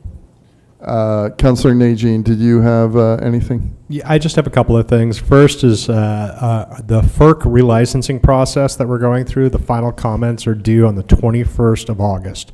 I have spoken to the administrator to ask that we have a public hearing for the next meeting in order to go over that information. I'm going to be forwarding out the current responses from Brookfield and the FERC relicensing authority, as well as from both the Auburn and Lewiston staff that have been working in order to get some concessions through the FERC relicensing to the councilors, as well as hopefully we can make it available to the public as well, so that we can make sure that we get as much feedback as possible, because this last comment period will be the last time we can talk about this for 40 to 50 years. And ultimately, we don't necessarily have everything that we would want, I would think. And I think unfortunately, we have a small window in order to get that. And the second piece is just... Can I say something on yes. that before you move? Please do. So Director Gagne is running point on that for us, right? Or do you... It's pretty much Shelley Norton. It's planning. It was former Director Dave Hediger, and now Shelley Norton has taken that over. Oh, so Shelley, Planner Norton is running point on that. Correct. Planner Norton with support from Director Connor and Director Gagne. Okay, my apologies to Planner Norton if she's watching. Okay, sorry, I just wanted to clarify. Please continue, Councilor Najin. And just the second piece is obviously there was a bunch of kerfuffle concerning some things that were going on in Sunnyside Back Bay this weekend, as well as last weekend. There's been a great police response. I'm very thankful we were able to pick up a few of these youths that were intimidating my neighbors and trying to break into homes. But we still have a high level of property crime that is occurring in the neighborhood. And so what I'm asking is, and this should apply for everybody in the city, when you see something, please call the police. Don't think it's no big deal if somebody breaks into your car. The idea is when you report these incidents to the police, they're aware of them, and so that they can actually respond in ways that maybe prevent somebody else's car from being broken into, or somebody else's swimming pool from being cut, or somebody else's front door from getting kicked in. So it's really important that you engage with the police and report when you know that a crime has occurred. That's one. And then two, from 11 to 1 every Saturday this month, I will be at Sunnyside Park, trying to organize my neighbors a little bit so that we can have support for each other, because I watch your backyard, you watch mine, basically, is the way it works. Thank you very much. Councilor Roy, did you have something? Thank you. A couple of things. I really liked the fact that Councilor Chittum brought up, trying to get businesses back to Lewiston that using a TIF, and that will bring workers back to the office to really thrive our downtown area with, filling the restaurants and all that stuff. It was really, really great at one time, and I'd like to see that again. So I'm glad that you made that comment tonight. Another thing too is we were brought, there was something brought to our attention in an email about some of our businesses that, or some of our nonprofits that work with youth, to give them things to do. Some of them are not, they don't have the funding to stay alive. So I think really, we really need to, with your plan, Administrator Kainrath, that we really look at these businesses and try to help them stay committed to helping our teens and getting them involved in maybe mentorship programs and all that good stuff. Also, if we could work with the rec department to open up grass fields, not the turf fields, but the grass fields, where we can get more kids to utilize those fields, baseball, soccer, football, stuff like that. I really think that that is going to benefit our kids in a lot of ways too. One last thing. I would like to talk to Public Works, or see if we can do this. I know over the years, well, probably for the last 25, 30 years, the intersection at Sabata Street and Rideout. I was down in that area last week. There was a really bad accident right there at that intersection.